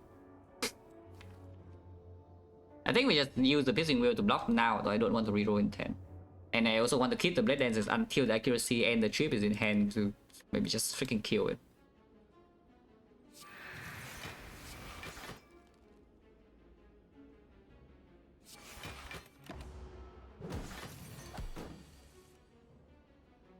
I don't think I should play Red Form before the accuracy, yeah? So we probably should try to reroll this in 10. Boot. Okay, that's fine. And this doesn't trigger the boot, we're also blocking full. That's perfect.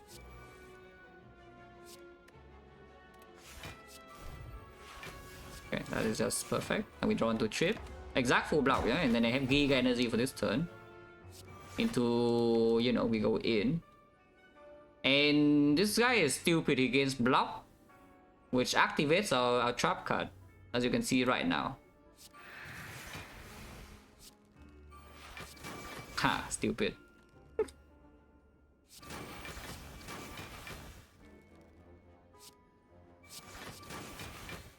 I think we blocked enough to just keep playing red dances this turn instead of having to play red form, yeah? But I can also see just playing the red form right now and ending turn. Maybe that's fine. It's still vulnerable this turn.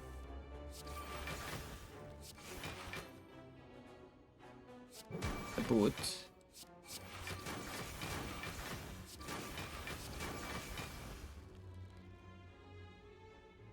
I cannot be weakened, so it's fine.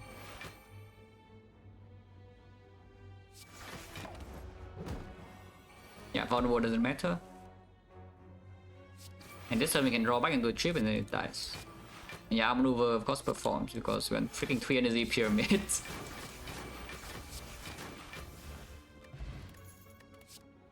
Wow. Thank you. No, but actually thank you. It gave me after image. Not just now I would like a nightmare. I would really like a nightmare. It's not that I turned out nightmare for free, you know. I did not buy the nightmare in the shop for 178 gold before the after image showed up. Before seeing boss relic and the red card. Now I would like a nightmare. It's blur thing, yeah, thinking about it, because the blur does make your one fight a bit easier. It maybe makes the time meter fight a bit easier, and with the red form usually is like 1 turn extended vulnerables. I mean only sometimes, so not always. We still have no dexterity. Probably not. Yeah, is prepay minus a thing? That's also another question. I don't think so. It will never be green. And we don't need to make hand space too much now, even on 3 energy, because you can see like a bunch of zero costs. Like 0, 0, 0 adrenaline max energy, so they're not getting hand clock. And then here's like this, and then we have this is the ultimate. Like, I mean, you can see the writing mass fight just now. After the first deck cycle, we never really run into hand clock issues because, you know, you just draw back into this in time with the acro anyway. And the deck is small enough, and we are going to gain maybe 2 more removes. So even with the 2 statuses added in the hard fight, it's still not going to be a huge problem. And playing this in the hard fight is not so nice anyway. If our energy is at tactician, then maybe this is good. But at this moment, I don't think so. Yeah, probably 6 vulnerable, amazing. Probably not. 6 vulnerable actually is quite good though, but probably not.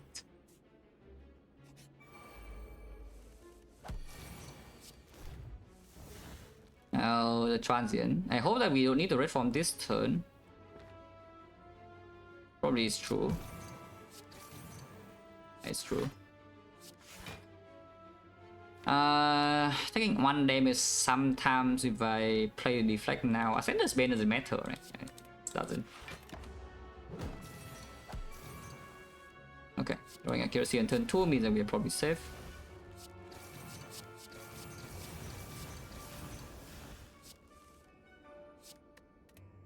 I can play defect then.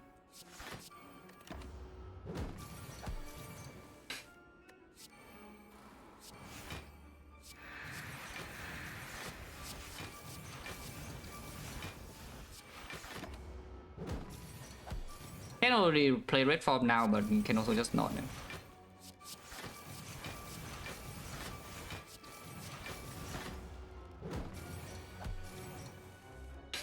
I mean, at least I did pick the acro though, because I do think even on 3 base energy without this card in the deck is like a little bit slow even after deploying all the powers. Our damage is just slower, and we cannot even pick up like we cannot use the energy extra ABC tactician or armor or concentrate very well either. But now this can offer me some acceleration. Open stack tactician is already open. We have freaking pyramid. Like, why do we need to prepare to open tactician? Also, by the way, tactician minor is not even being picked. It needs to be green. It needs to be green.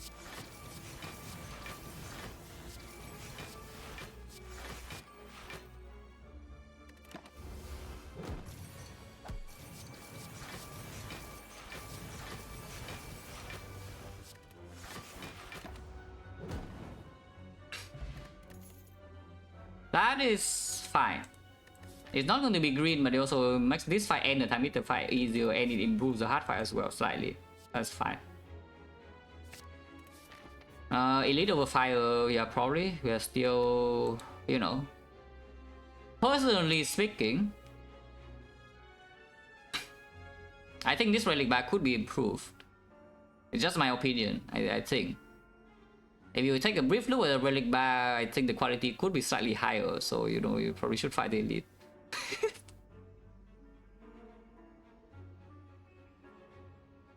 This relic bar is actually so trash. I mean, this relic is good, but like, everything else is actually so garbage. I would just like to see like kunai or something, you know, to... Is this fight okay, by the way? I hope it's okay. We just malaise for 3 and move on, yeah? This turn, I play this. Ginger. Ginger again.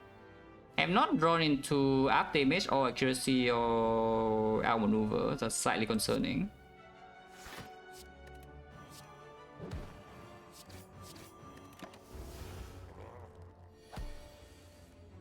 Okay.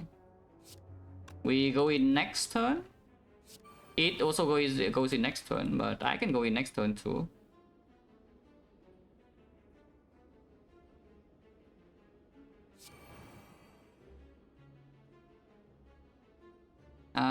This goes to what? It's -3 is 10, so it's 4, so it's full block. 4 weakens to 3, yeah? So piercing go deflect is full block. And then we just go next turn. Any chance already set. Any chance right here. We pattern away so that tiny chest props here, then I go to this shop, yeah.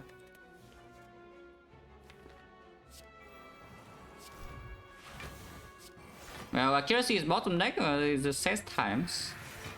But it's not so safe because I have a necro. Oh, anyway, what I'm talking about, accuracy is already played. Wait, that was actually bad because I shuffled out all my blade dance. Okay, never mind. Don't worry about it, we have red form still, yeah, no problem.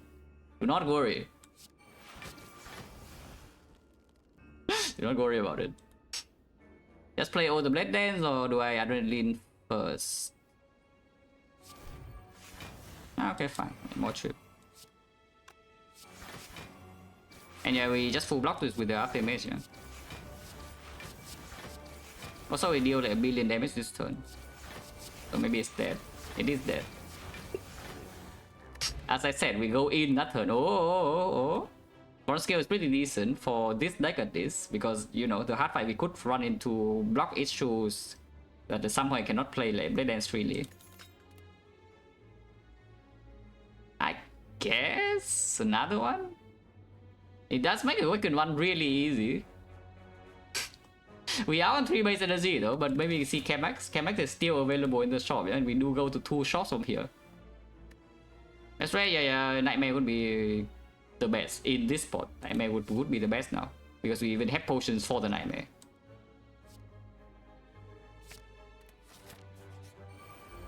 How many rares already? 5. Oh, it's hard working.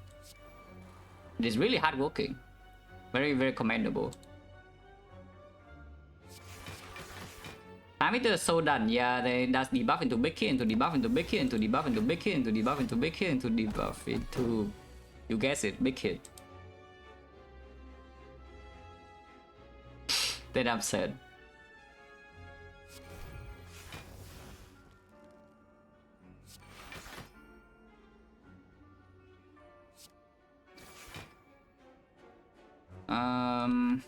Should I aggro or not? If I don't aggro, we kill here, and then how much block is this? It's 10, 17, 18, 24. We're taking 1 damage. We're taking 1 damage this turn if I don't aggro. If I aggro, we could take 6. But there's a decent chance in here that we draw into something. Okay, let's just take 1, yeah.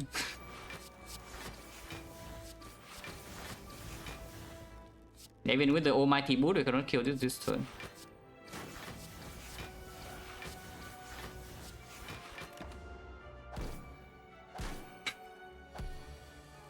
I would have drawn into something, so you know, should I believe?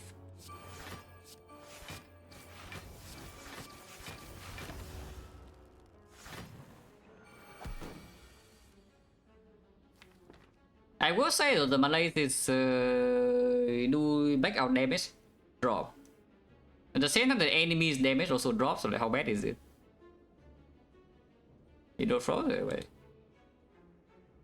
Probably just you, like OBS is telling me it's normal.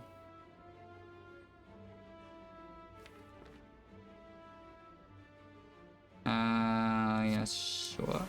The boot.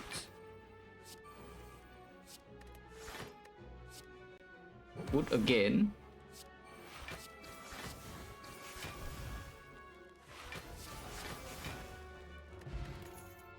Garbage. If it's a red with the prepare, yeah, not really.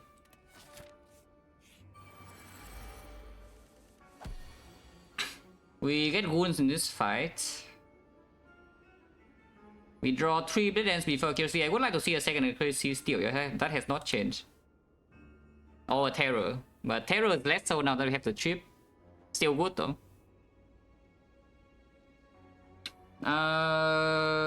Taking a wound, I guess it's fine. Boot.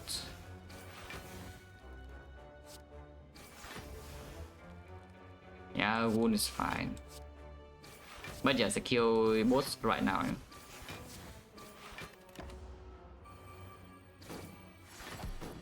Resummon. Next one could be a problem. We have 3 wounds now, but I guess 3 wounds still not. Yeah, it's fine, it's fine. It's fine like this. 1 energy left, can malaise her. Oh, we can ignore the malaise completely and just do... Because malaise weaken doesn't matter, yeah? It's just like -1 strength when she multi-hits. Or we can just play like a strike on this, for example, and then use malaise anyway for hand space. Which, probably not. We can steal malaise. It's just like maybe next time I need to start the turn with defense depending on what I draw if I don't play malaise here and I don't want to do that. Whatever, let's just exhaust. She will attack this turn, yeah? We have 6 energy with Acro. Oh yeah, red form is here. That's a lot of wounds, though. That's like 5 wounds. And accuracy is still not here. I think instead of killing daggers, we just red form and do it now. Is that true? Maybe it's fake news. It's probably fake news actually. Let's block her. Depending on what this draws. Okay, we still don't know whether we're blocking her or not. Without drawing accuracy this turn, I think we're red forming. Yeah, without drawing accuracy, we're just playing red form. Otherwise, we waste a little bit too much damage on these daggers. We have a no more piercing wheel. If I hold this piercing wheel, we can still block 1 turn after red form is over. I think we just use it now. And chip, I do want to redraw, so just do it immediately.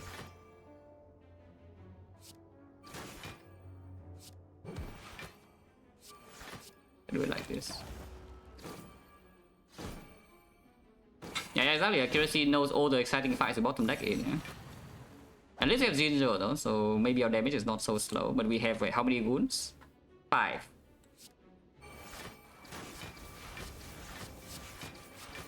At the same time, you can see the cheap damage in here. Yeah? It's a good thing I did buy it though.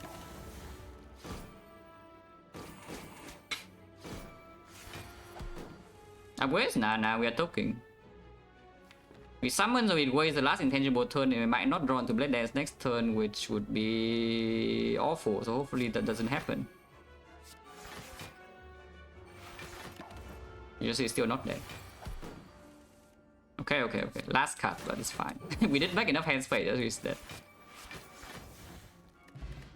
And that's a real relic at least. It's not like OP broken, but it is a real relic for this deck.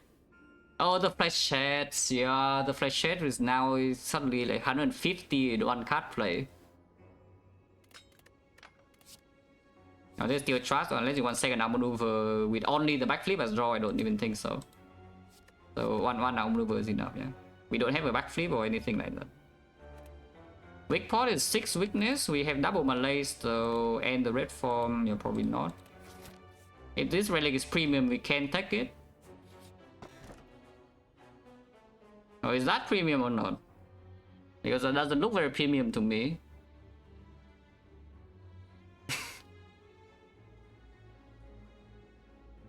Yeah, the turnip is here. It could have just been, you know, dead branch in this chest, we key it, and then we take the turnip for free, and that is improving the situation a little bit. This is just not good enough, right? So we keyed it, yeah, and then we get an extra relic here. Big chest as well. If we had to go, it would have been at least like something. Yeah, we key, yeah. Oh, more rare relics. Yes, we're collecting all the good rare relics here. By the way, please give me at least a good one. I want one good rare relic, please. Unless you tell me it's time to upgrade all. Is there an upgrade all moment in this spot? Because I will tell you, the upgrade all for this deck right now is very strong. Very strong. Exceptionally strong, in fact, because you know, it actually gives us real block outside the red form. These are green, and we don't relic turn 1 very often, if at all. It just nullifies the pentagram completely, but we are like insanely powerful until the hut, and then we are a little bit weaker, but we are still stronger overall. No, I'm winning, yeah. Like, screw the rare relic. Like, what rare relic do you even want? Okay, I want a lot, but come on, please upgrade. So we our pentagram is set now, but it's okay.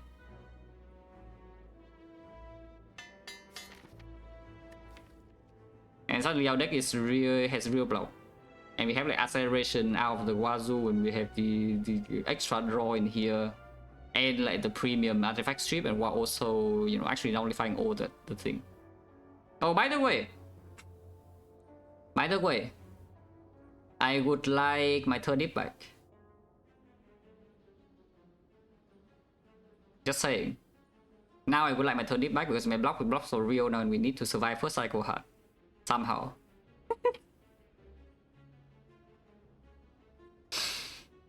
Especially after taking this, the spear and shield fight cannot go so badly, yeah? Otherwise we just get destroyed. That's fine. A tiny chest.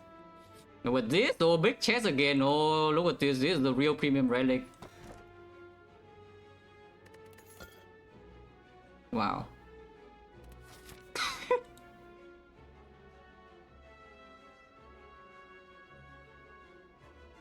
Okay, 78 gold though. 78 gold is not so bad. Yeah, 78 gold. 78 gold is good, guys. Oh yeah, Meal Ticket also is like gone, yeah? So we just get rid of 2 relics here. I would like my turnip. I would actually like my turnip back right about now. We go this way still, yeah. Question mark, there's nothing good left now. Sensory Stone, I cannot even take 3 at the moment because, you know, Mark of the Bloom and our entire deck is green already, so we don't need the Apotheosis. We also have 2 Pissing Wheel, 2 Malay, so we don't need Dark Shackles, eh? And the Awaker is already seen, already fought. Already skipped the Relic because it's freaking dead branch in this deck. So what events are even good? Like Falling, yeah, probably hot, absolute hot garbage because we have already removed most bad cards. And the Red Mask is completely empty. The Madness is, again, still garbage. Explore Industry, yeah. So here, of course, more chances to low roll in the fight, but it's not so... Not so high. Okay, we are fine for now. Yeah, we are fine for now. So Jogum does not eat some potions. This turn, maybe this potion next turn, but this turn we're still fine. Making 17, really, no. Already full block, there's no need to spend the Malay this turn, so we end turn and see whether I need to Endless Brew or not. Hopefully not. We have making 2 adrenalines in red forms and, you know, like all the good stuff, yeah. Yeah, the slides and neutralize also green, so suddenly maybe now real damage can happen. But this is dead, right? So we just kill it now. Let's die. And yeah, get booted from this game, man. Oh wait. See, we are booting the Jogum out of the game.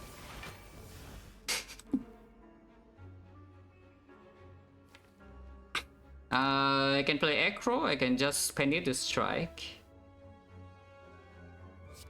Spend it to strike. We can boot again, but we can also draw accuracy and already full block exact. Holy 3+, look at that. This guy is getting booted again, yeah? So let's just do that. Actually, no, the trip. Ah, the trip. Okay, never mind. I'm sorry, the boot. It still works here though, look at this. Yeah, boot.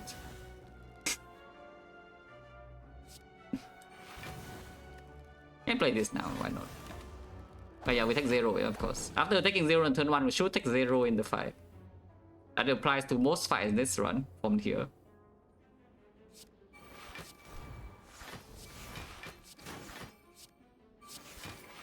You could say Penny to 9, but honestly it doesn't matter. Is this still the best rare card? Because now actually it breaks me. It is, right? We have freaking nightmare. We have the Malaise plus and the Adrenaline plus now. Oh yeah, the gift, by the way. This gift is freaking popping off because it gives me, like, what did it give me? After image, 2 Malaise, and now it gives me a nightmare. This is also good, by the way. This is very strong. The card gamble, but we take the nightmare, yeah? Especially with these pots. This is instant kill on something. It's actually instant kill on something, yeah? Like, you know, the spear and shield fight, for example. But I think we keep these potions with the nightmare now and the 2 adrenalines and now entire deck being green. I keep these pots. Like, these pots are good enough. Even though this potion doesn't work with second back. And this potion with the second back is also with the pyramid is also not that good. And in combination in this run, I think this potion combo is like perfect. Yeah, until we see a Ghost Energy and one of these go away. Like O3, we are never taking finisher. Like everything we take a finisher in this deck, you are. I guess you just want fun. I guess you just got to have fun. You take the finisher, but yeah, it's bad. The other two are very good. Finisher? No, finisher even without the bloom is not good enough. I already turned out one finisher. In fact, there was a flash head. I picked Blade Dance over, and flash head is way better than finisher in this deck. Because it guess what the finisher does. Yeah, it's bad in every single fight that we have trouble against already. It is good in a fight that we don't have trouble against. But you know, the time meter and the heart, the finisher is not a good card, yeah.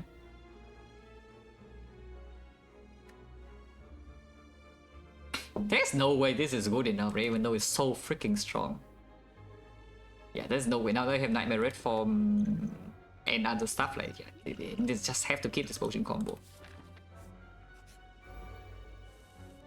Is enemy can sometimes deal damage beyond turn 2? With this draw, I don't think it can. It will not be able to if I don't play Red Form. If I don't play that randomly in this turn. So let's just do after image. Single strike. Okay, accuracy is here, which means it's probably dead.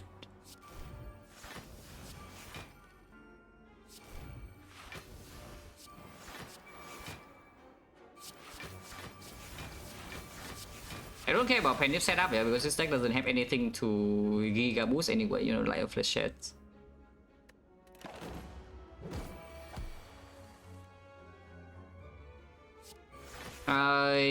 It's free though, it's free to set to 9, so like might as well. Because it's right now we just play a shield with 3 attacks. Wow. How is set up? This is a million energy, but only if we already have Nightmare Red Form in hand. It's just bad, right? Because I have this to do the same job, yeah? Like this is my setup, and with the Mount of the Bloom, we really cannot brick draws in Act 3. I am not allowed to brick draws in Act 3 with Mount of the Bloom. The blur is a consideration, but now I don't think so. Yeah, now I don't think we need the blur anymore for like anything. So skip, yeah. Skill potion, of course, is not strong in this. It's just like Ghost in the Jar or no, or not Ghost in the Jar. I guess we are cringe. Well, guys, what can you do? Sometimes you're just cringe. But yeah, of course, we do the red form. You know, there's nothing to consider here. We just mirror the red form, remove a card, and move on.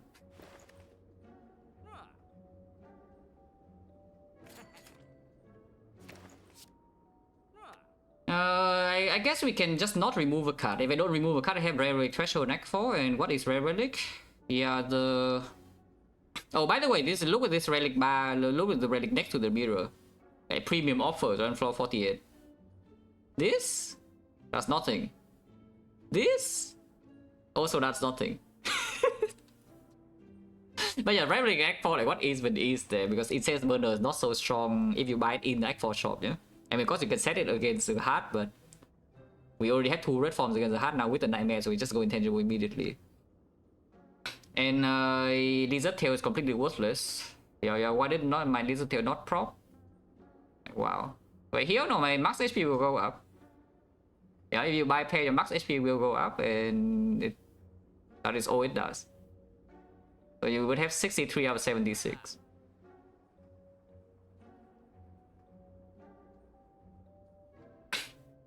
But yeah, like gambling chip, premium steel, and then what? Tungsten rod.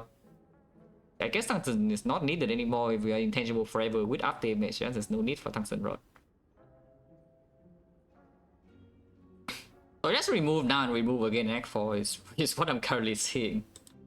Is that there's only the gambling chip really that I super care about. What's the worst kind of deck? Yeah, just try plus steel, right? Yeah, just try plus.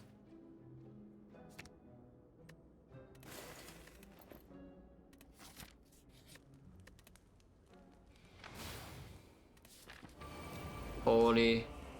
It actually just feeds them out of the bloom, yeah? Currently looking, I'm taking damage and I don't like that. I guess we can pay some HP here. I can pay some HP. I'm even taking damage actually. It's 24 and this is blocking 5, 6, 7, 22. I'm taking 2 damage. Or might as well be dead then.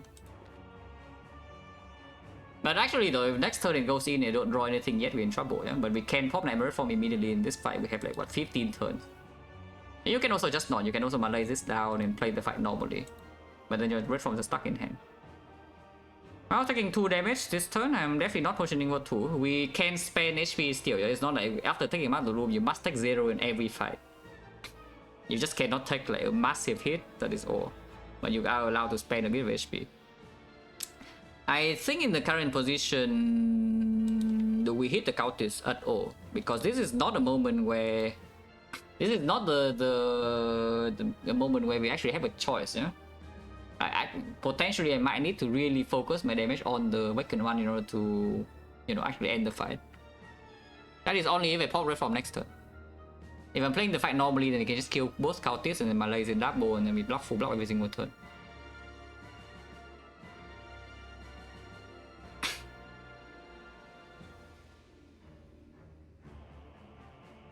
Oh yeah, after image, defend, deflect, blade dance, and I guess we still hit the counters because this before accuracy it doesn't even do that much.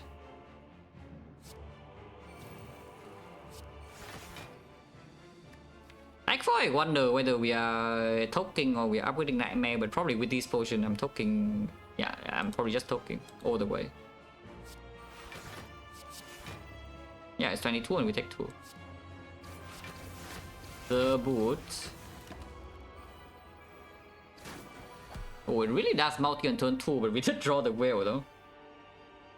This guy is like trying to do the only pattern that could deal damage to us in this fight, yeah? But we did draw the whale turn 2, so we're probably fine. I hope.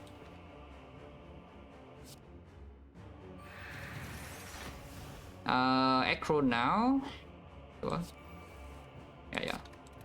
I'll place this here. I think I want to save the adrenaline here though, so we malaise this guy now. You can Nightmare Reform also. You can also just Nightmare Reform this turn and go in. Maybe a Nightmare Malaise though. Yeah, what about Nightmare Malaise? Or we just Nightmare the adrenaline too. And we say that this fight is controllable normally, which absolutely is true from this board. Yeah, let's just do this, yeah? Nightmare adrenaline. I just need to not break next turn and the fight's over, basically.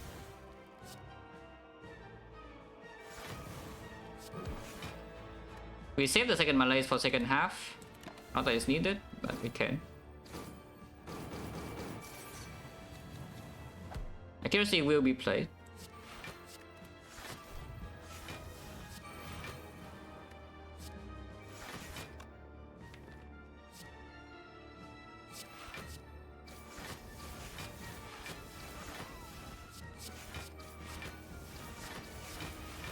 This is fine. It dies to taunts. It's still weakened for 4 turns.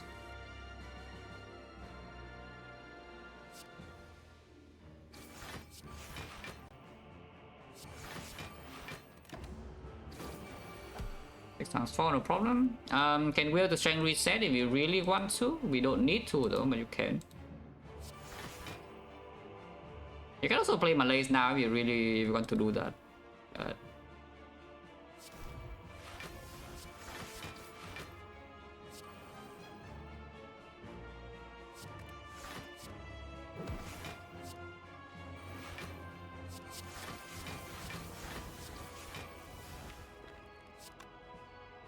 I kind of want to trip before they going in. So let's wait for the trip. Yeah, now the trip is here and we can go in. It is lethal. This is 15 per shift and yeah, 180, so it's dead. Total. It's more than that because we have Paddy on one of them too. And we do not have outmaneuver next turn, no, but there's adrenaline plus enhanced steel with the Malays, so we should be fine.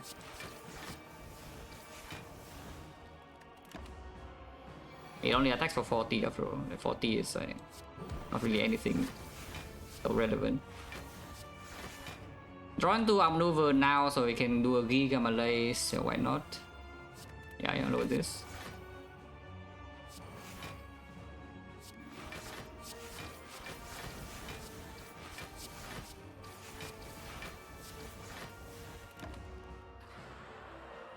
Yeah, fight is over on turn 2. We already know the fight is over on turn 2. Doesn't need to wait until this turn.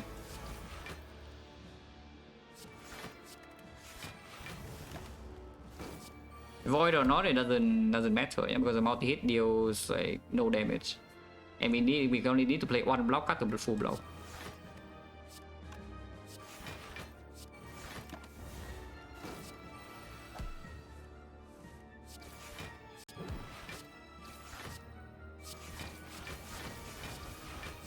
This mess has a penny, but I don't think I care. Donor deck is definitely easier. Not the time meter is a huge problem, but it could maybe do better attack pattern. Yeah, like that.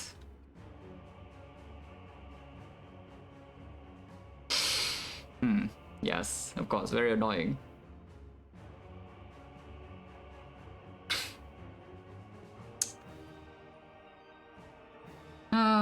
Spend more HP here, but if I don't spend HP, then I Malays for 1, yeah, this turn, which should be after damage, defend Malays. And it goes to 31, 31 weakens, 23, 23, we are taking 4 damage. And next turn I have draw down with no Malays weakness, so it could be problematic. Which probably says I Malays for 2, yeah, and we just take extra damage this turn. Which is double defend Malays without after damage play. And how's that? Shift deck? Yeah, it also doesn't have anything to do with shift. You can see it right here. I'm just being hit. To be fair though, Donian Deca with this hand is not faring so much better because we are playing the same turn, but they're not weakened. So I'm blocking for how much after damage into double defend into a Malays is blocking 19, so I'm taking 5. But yeah, I think we Malays for 2 here, yeah? Which is double defend Malays, and it goes to 30, 30 minus S, 22, I'm taking 6. That's fine, taking 6, of course I do not spend potion for this HP. The plan against the hard is that we reform first cycle, by the way, yeah? Like in these fights, I really do not want to play the reform immediately, but in the hard fight we absolutely can, because I'm allowed to spend potions. I can pop the reform right now to save this 6. I mean, it's not actually saving 6, it saves 5 HP with I'm still taking 1. But the problem with playing the reform right now is that with the worst draw of all time, actually we need to spend Gambler's Brew. And I currently do see that even if I spend this 5 HP, Act 4 is still no problem as long as I have potions. Yeah. It's the idea. Yeah, I'm taking a lot more damage than this than I would potion, but again, HP is here to be spent. You know, you have 61 HP to spend for the rest of the run, which is 3 fights. So we can ration that. It does not force you to take 0 to this fight or you die. Only nah, not at all. We have Nightmare Red Form left in here. So you can play this red form, draw into the Nightmare Red Form over the next 2 turns or so, and even if it does multi-hit, you can still do this, yeah? But sometimes you bottom deck both of these, and then the turn after the Intangible does a single big hit, and suddenly now you're in real trouble if you play red form now. You just take way more than whatever you're taking right now, which is like plus 5 damage, yeah? Right now we're taking 6. Yeah, double defense Malay for 2.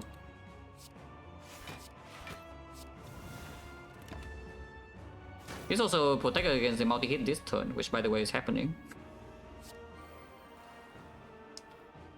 Outmaneuver doesn't need to be played yet. Also, like after a couple of turns, after we have drawn a few cards, then the next time we're taking a hit, we can play red form. Because now we are safe, we have advanced the fight by like 2 turns. But you see, like if you red form on turn 1, now your Intangible goes to 2 and you see this head, yeah? Like how... Are you scared?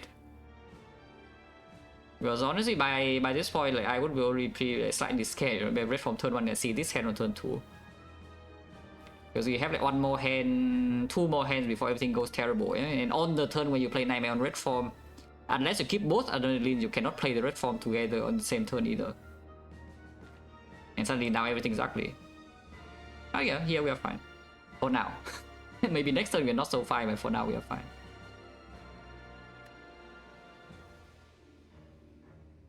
I need to play both block cards or the Blade Dance though. If I play the Blade Dance, 5 cards go to 9 and then 10 and 11. Yeah, 11's bad. Let's not put it to 11 cards.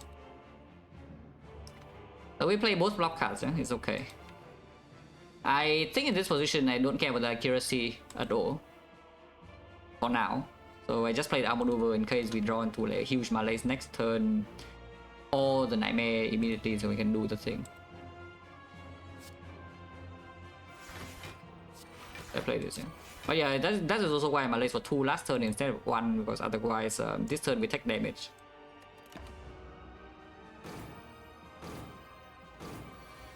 Okay, debuff. Oh, okay, now fight is over. So I guess if you pop red form on turn 1, you're okay because you draw into this now. But yeah, fight is over now. And I think I play red form immediately, otherwise next thing I can take 2. So we Nightmare red form and then just play the red form on the spot. Yeah? You can Nightmare accuracy as well, but that makes it a little bit more stressful with the clock. I don't want to be stressful. I don't want it to be stressful. Next turn we play what, 3 cards, accuracy, strike, whatever. Or you can play slice now, so next turn you play 2 cards and you take 1 damage because it attacks multi-hit. Yeah, let's not. Multi-hit, we play 3 cards, right? We set it up with after damage, like 1, 2, 3. Perfect. The boot. And now whenever it doesn't do the multi-hit, we can just keep playing red forms. Eh? And those are the free turns. And of course you have Outmaneuver redraw. This time you can go in with some damage, which I guess I will.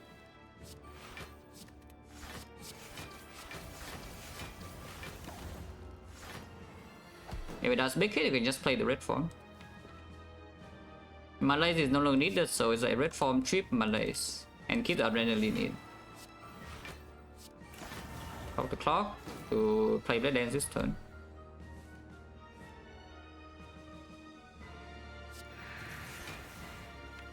We have plenty of time.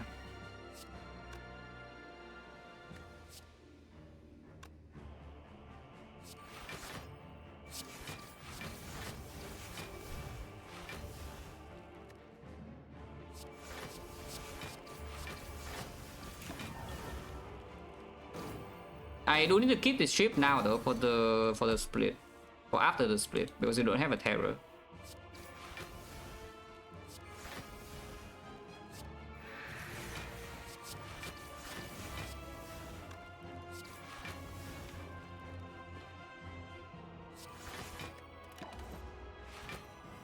Yeah, now it's split. We can just play the red form. If it makes it, you can play red form again and play like what, shift neutralize, yeah? Or you can make hand space. I think I will just play the last red form. We have 8 turns and we can just kill it. I keep the trip still, yeah, I think. This time we can trip.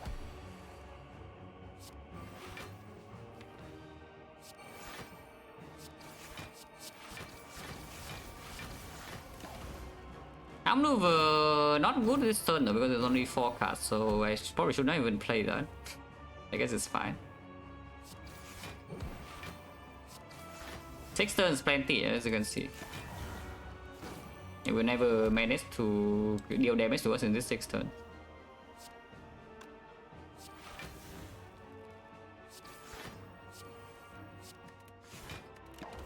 We can even pass 2 turns here. And we have the ginger as well, so if you want to, that's also fine.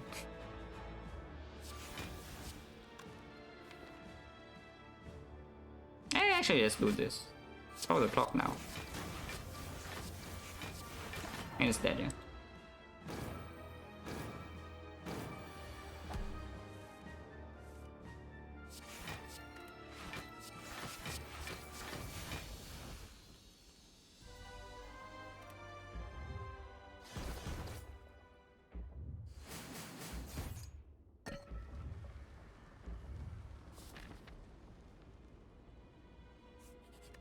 So you can upgrade Nightmare, but with these potions, I don't think so.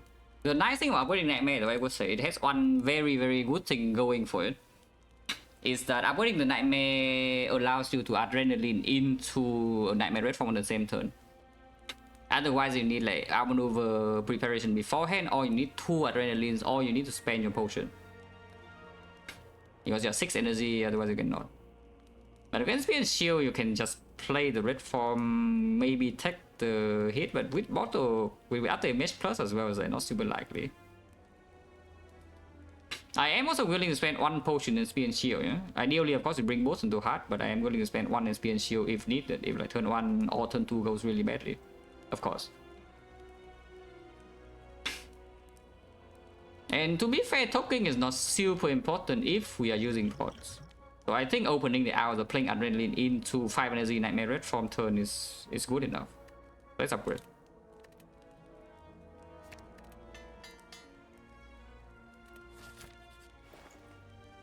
Wow, well, you're late. I think our deck has outgrown this thing though, so yeah, probably it's not happening.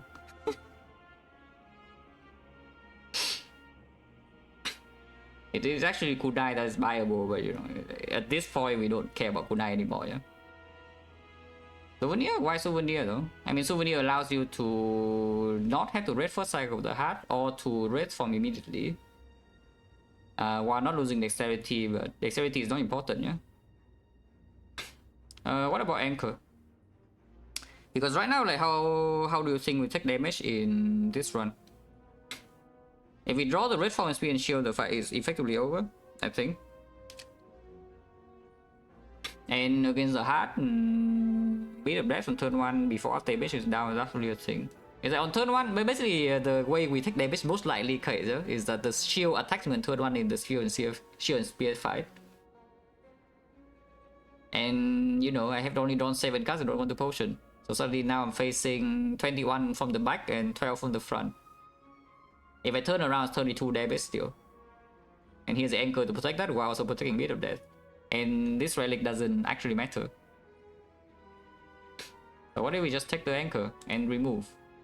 Afterwards, the only thing considerable is maybe the acro. The second acro is good with outmaneuver turn, but that is the only thing it's good at. And the acro plus I think is doing good enough for his job, yeah. Like after the outmaneuver turn, 1 acro plus is enough. So yeah, it's probably just anchor remove and we don't take anything else.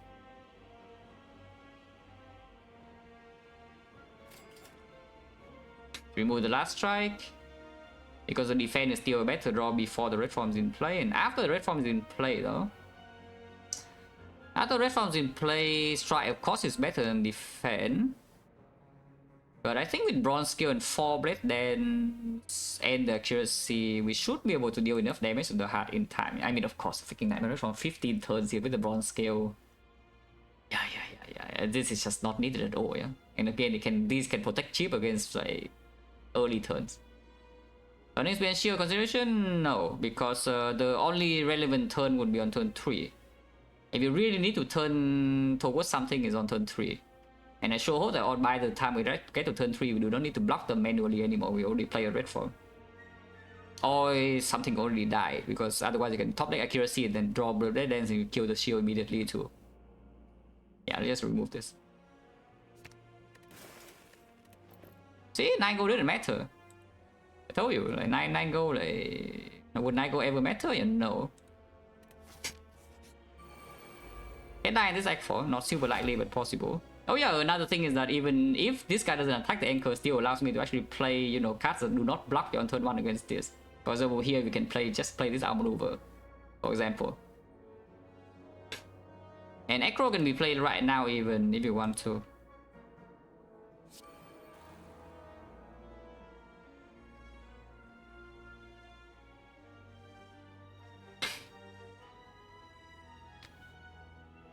I can exhaust the wheel.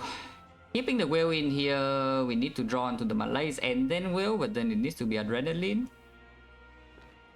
Because keeping, I think I kind of want to keep Acro in hand, to be honest. So what if we just strip artifact now?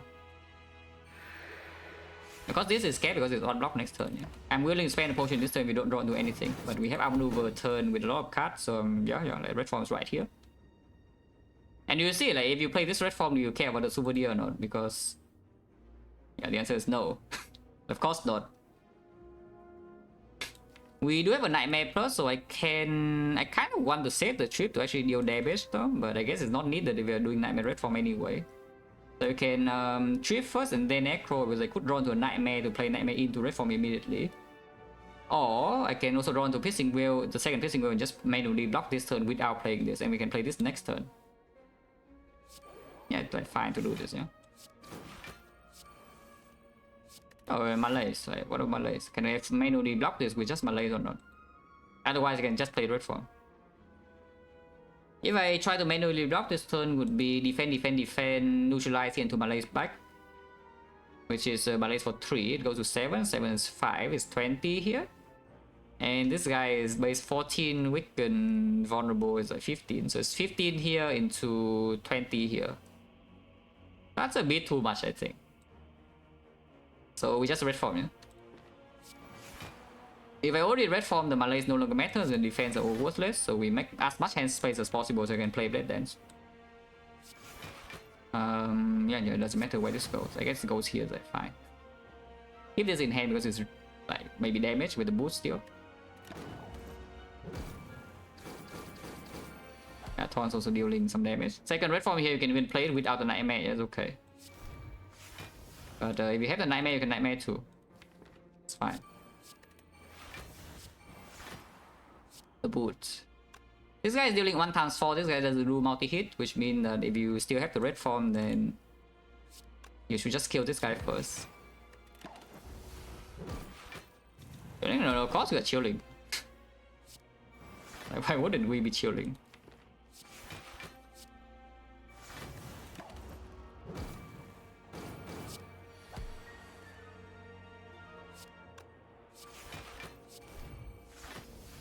Accuracy being bottom deck slightly annoying, but you know, it's just an annoyance. It's not actually scary.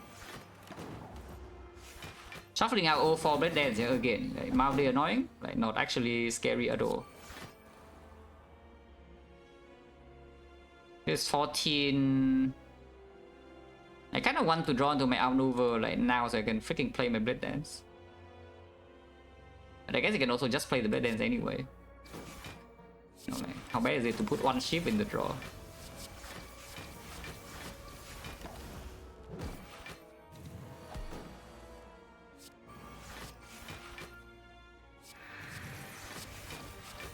Also, killing this prevents more new burns from being put in, yeah, which is good too.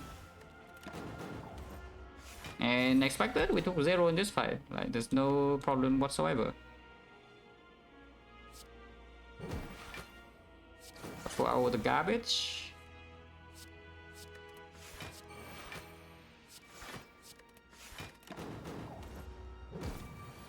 And now we have the Giga Blade Dance. Okay, not that Giga, only 2 of them, but yeah, the boot. Yeah, minus what, how much strength do we lose? Yeah, minus 3 strength, but the neutralize exactly 1 damage, which goes to 5. Oh, perfect. Penny in the hard fight doesn't really matter.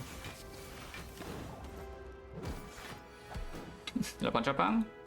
We have like Mount the Bloom here. Why did I play that, by the way? I don't freaking know, but it doesn't matter.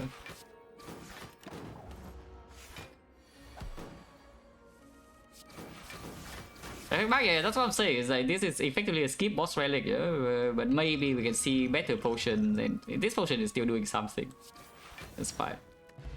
Get marble, yeah, that will do something. Our gamble should be good with liquid memories. Yeah, with liquid memories, this cannot be so bad. For fun, yeah, I'm definitely having fun on a 19 streak, yes.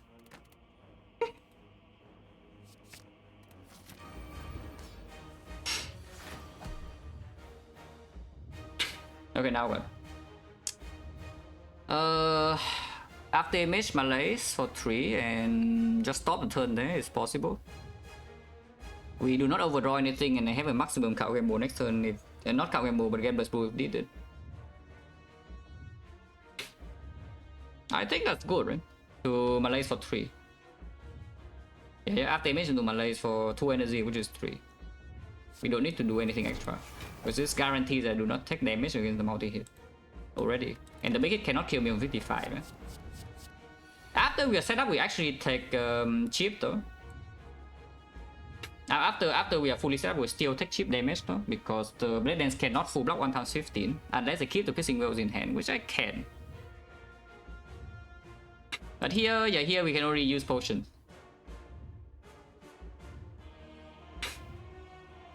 Effect loss? Yes, it was.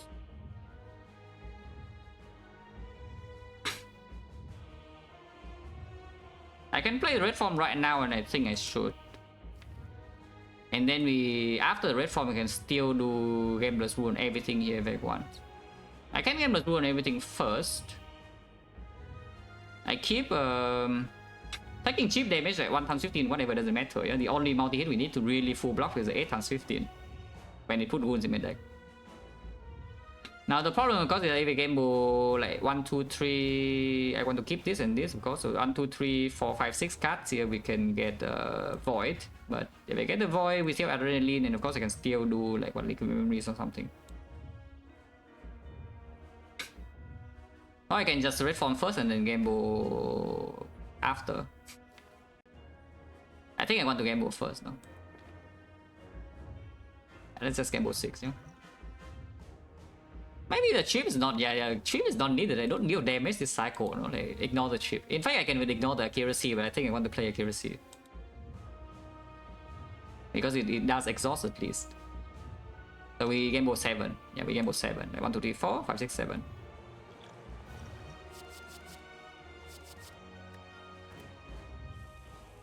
Okay, we did draw into void, no problem.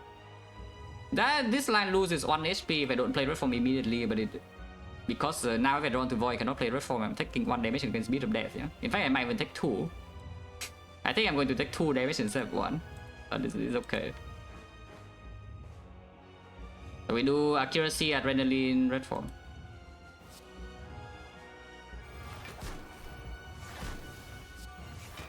This Malay is no longer needed. So because 53 is more than enough to just take the 1 times 15 until we need to full block the wounds, and in that on that turn the Malaise doesn't do anything anymore. The Malaise has 1 use though. The Malaise actually has 1 use. It's that the Baba thing was red. And mid, yeah, it's a pyramid bound the Bloom Nightmare red form, so we're probably fine. But the nice thing about the Malaise is that it strips 2 artifacts with in 1 card, yeah, which means we can deploy chip like immediately. That's about it. But honestly, we don't need the chip damage either. Just get rid of this card now so that I can freely play Echo next turn into my Nightmare, and then we can get this over with. You know. Next turn is 0 times 15. Yeah, outmaneuver right now sounds good, and we can just play Blade Dance if we want to. Or you can just aggro now, and if you draw into Nightmare, you can discard the red form. And then survive with the Nightmare and Liquid Memories back both. Which honestly sounds good to me. And we can play all the red forms right now, yeah? It would mean I would take cheap damage against 1 times 15, but we already said that does not matter from 52.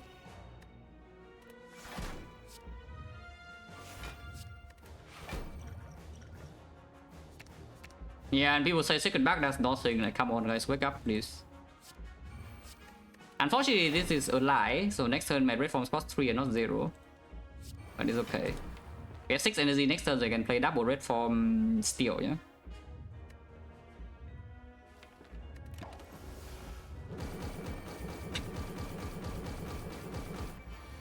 And yeah, just play all of these because they improve my damage output when they're out of my deck.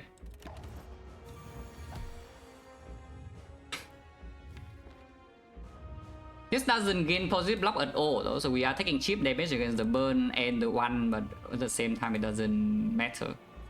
It's only 15, 16 per cycle, 17 maybe, which is never killing me.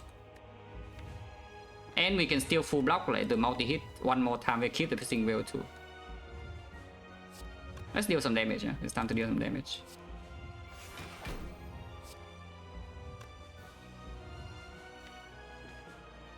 I should gamble for 1 actually. I should adrenaline to draw 1 only actually. I say that and then game adrenaline to draw 2. Freaking wow. Don't worry about it. Can take 1 damage to play this last red form, I think is good. Yeah, -1 and nobody cares. Yeah, just play some red dance now, take 15. I have 0 problem with that.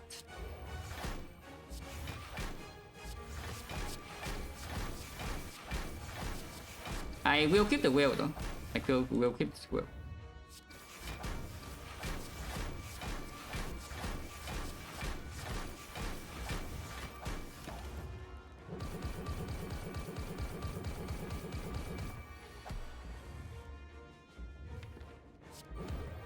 Yeah, shift the next layer of artifact and we can count gamble. Exhaust the slime and then count gamble, yeah.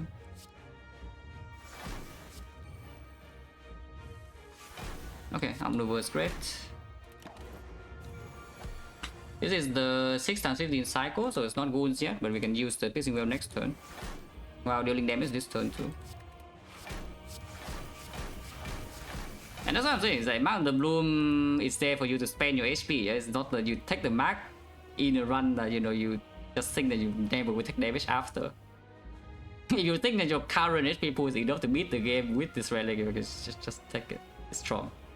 And you cannot win otherwise, basically. Or you have a much harder time winning otherwise, and just take it. It's good.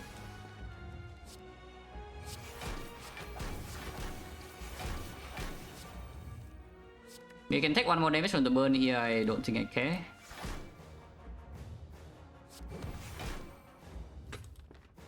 I can play the Blade Dance now as well for hand space, but next time we have hand space anyway, right? Yeah, we do. Like 2.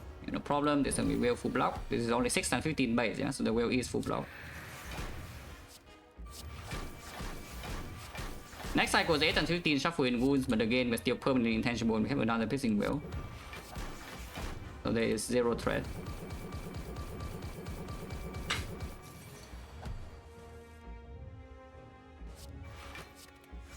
We take another 1 to the burn, I think. I don't really care about this burn damage. It's dead next turn also. We don't even need to block this multi, but we can. This is 15 wounds there. Face stacking is still fine by the way, but we can full block. And I will. Because why not? And yeah, it's dead this turn too.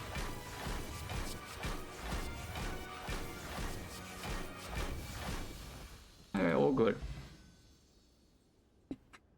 Yeah, this one overall just strong. Yeah? The only hiccup this run had was the Slavers fight. That, you know, exceptionally bad things happen. But of course, we had 2 potions stored up, so we were still okay. And then the run's back on track and it was never like in any danger. It's just strong.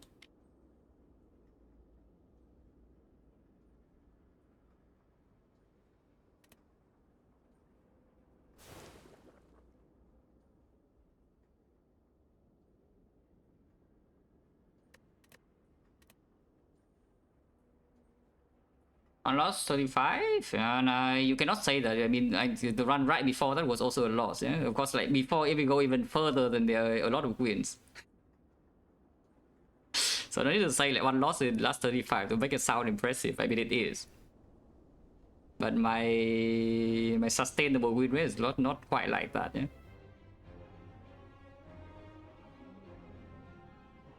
Actually, with Nightmare Mirror fine? I mean, could be. But that's the thing, like I was saying, we are never in danger because like every floor we walk into, there's no danger. Of course, at the end of Act 2, we are not beating the hut yet. So inside Act 3, you need to get stronger. But there's no flaw in this run where I walk into and I think that, okay, I can die here like with a high chance. We could actually die here sometimes. Simply because this fight went so badly and suddenly now I can get all in the question mark. But like on this floor, I'm already safe. And then here I cannot die, here I cannot die, cannot die, cannot die, cannot die, cannot die, cannot die ever. And here we, after seeing this, I cannot die.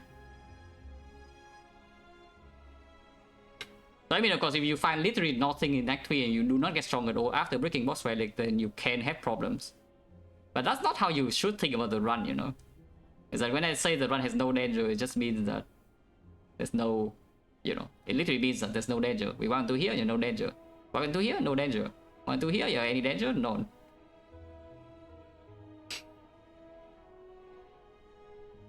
But of course, on this floor, we if we teleport from this floor right until into the hut, we would lose.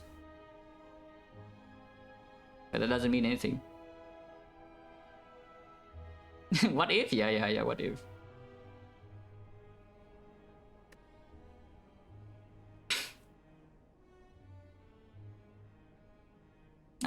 This one is nice though. Like it's not very often that we. It's like a very early accuracy dead end, which actually means I skip every freaking card. Yeah? Because normally my Act 1 and Act 1 deck doesn't look something like this. But in this run it does, because, you know, this is just good enough damage and I can skip every other garbage damage card. We have 2 dead ends accuracy and I just keep token cards and going Smiling Mask. Ah, fine, check the My Boom Relic. Sure.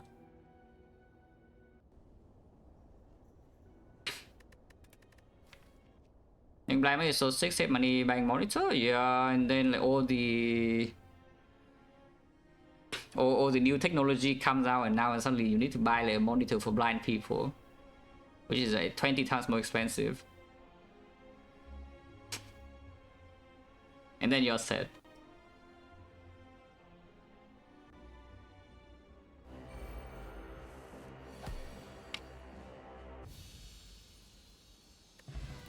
Wow.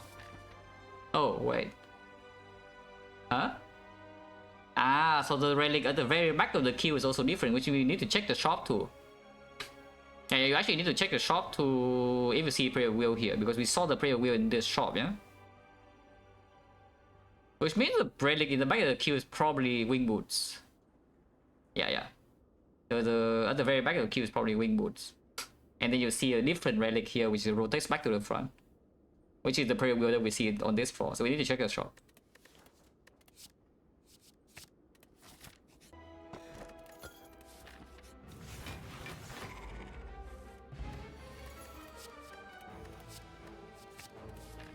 I don't even know whether that's good or not, that's probably bad.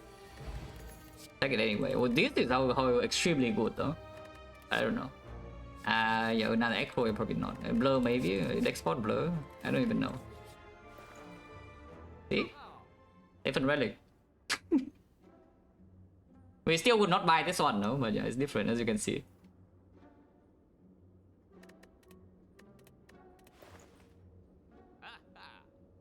Can check Tiny House, I guess, because the second back at the end of the day didn't actually do anything. Did we use a single potion in Act 3? I'm pretty sure we didn't. Yeah, no potion used in Act 3, and the potion used in Act 4, the Gambler's Boon did nothing with the back. And the liquid memories was like convenience. I use liquid memories, second back liquid memories for convenience. Because we can just use a normal liquid memories in here without discarding 2. And it works the same way. Oh yeah, in this run specifically, the second back actually is worse than the Tiny House. Because it didn't do anything. What are you? Wait, that's so good, man. Wait, that is actually so good. What the hell?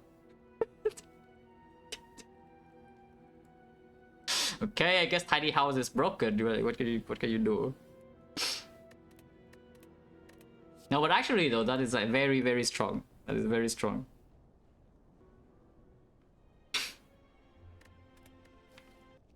But yeah, I mean, tiny house is not, it's not new though. It's not new information that tiny house is like freaking broken. I think, yeah, unfortunately, like some garbage character has lost the Act 1 tiny house before, but look at this.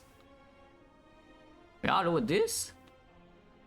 This is almost every single start when I started streaming, yeah? So it's from way old runs, very old runs, and tiny house still undefeated. Skip, yeah, sure, skip.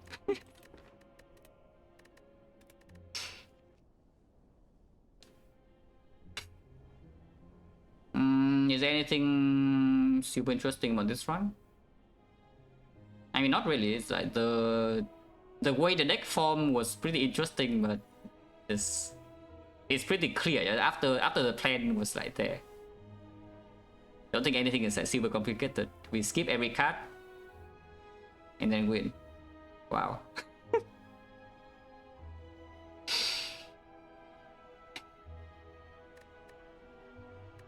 But yeah, let's get out of here. Because honestly, if I'm doing like a 6-hour stream or something like yesterday while thinking, it always ruins my sleep. I actually just feel super tired in the middle of the day and then just like pass out randomly. And then my sleep is, you know, done for. If I do long stream, I actually need to not think. If I'm just playing randomly, clicking without thinking, yeah, then 6-8 hours, no problem. But if I'm actually thinking while playing the run, then yeah, playing 2 usually just makes me super tired for the day.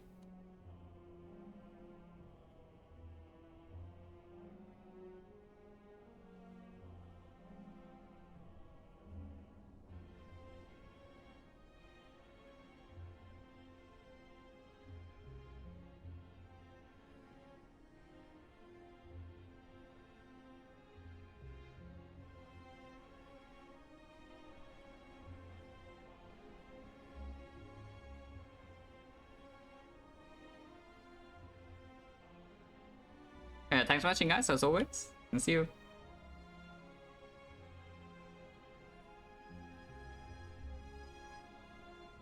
It's your birthday, defect run? Yeah, too bad. Happy birthday though, in case you're telling the truth. Yeah, see you.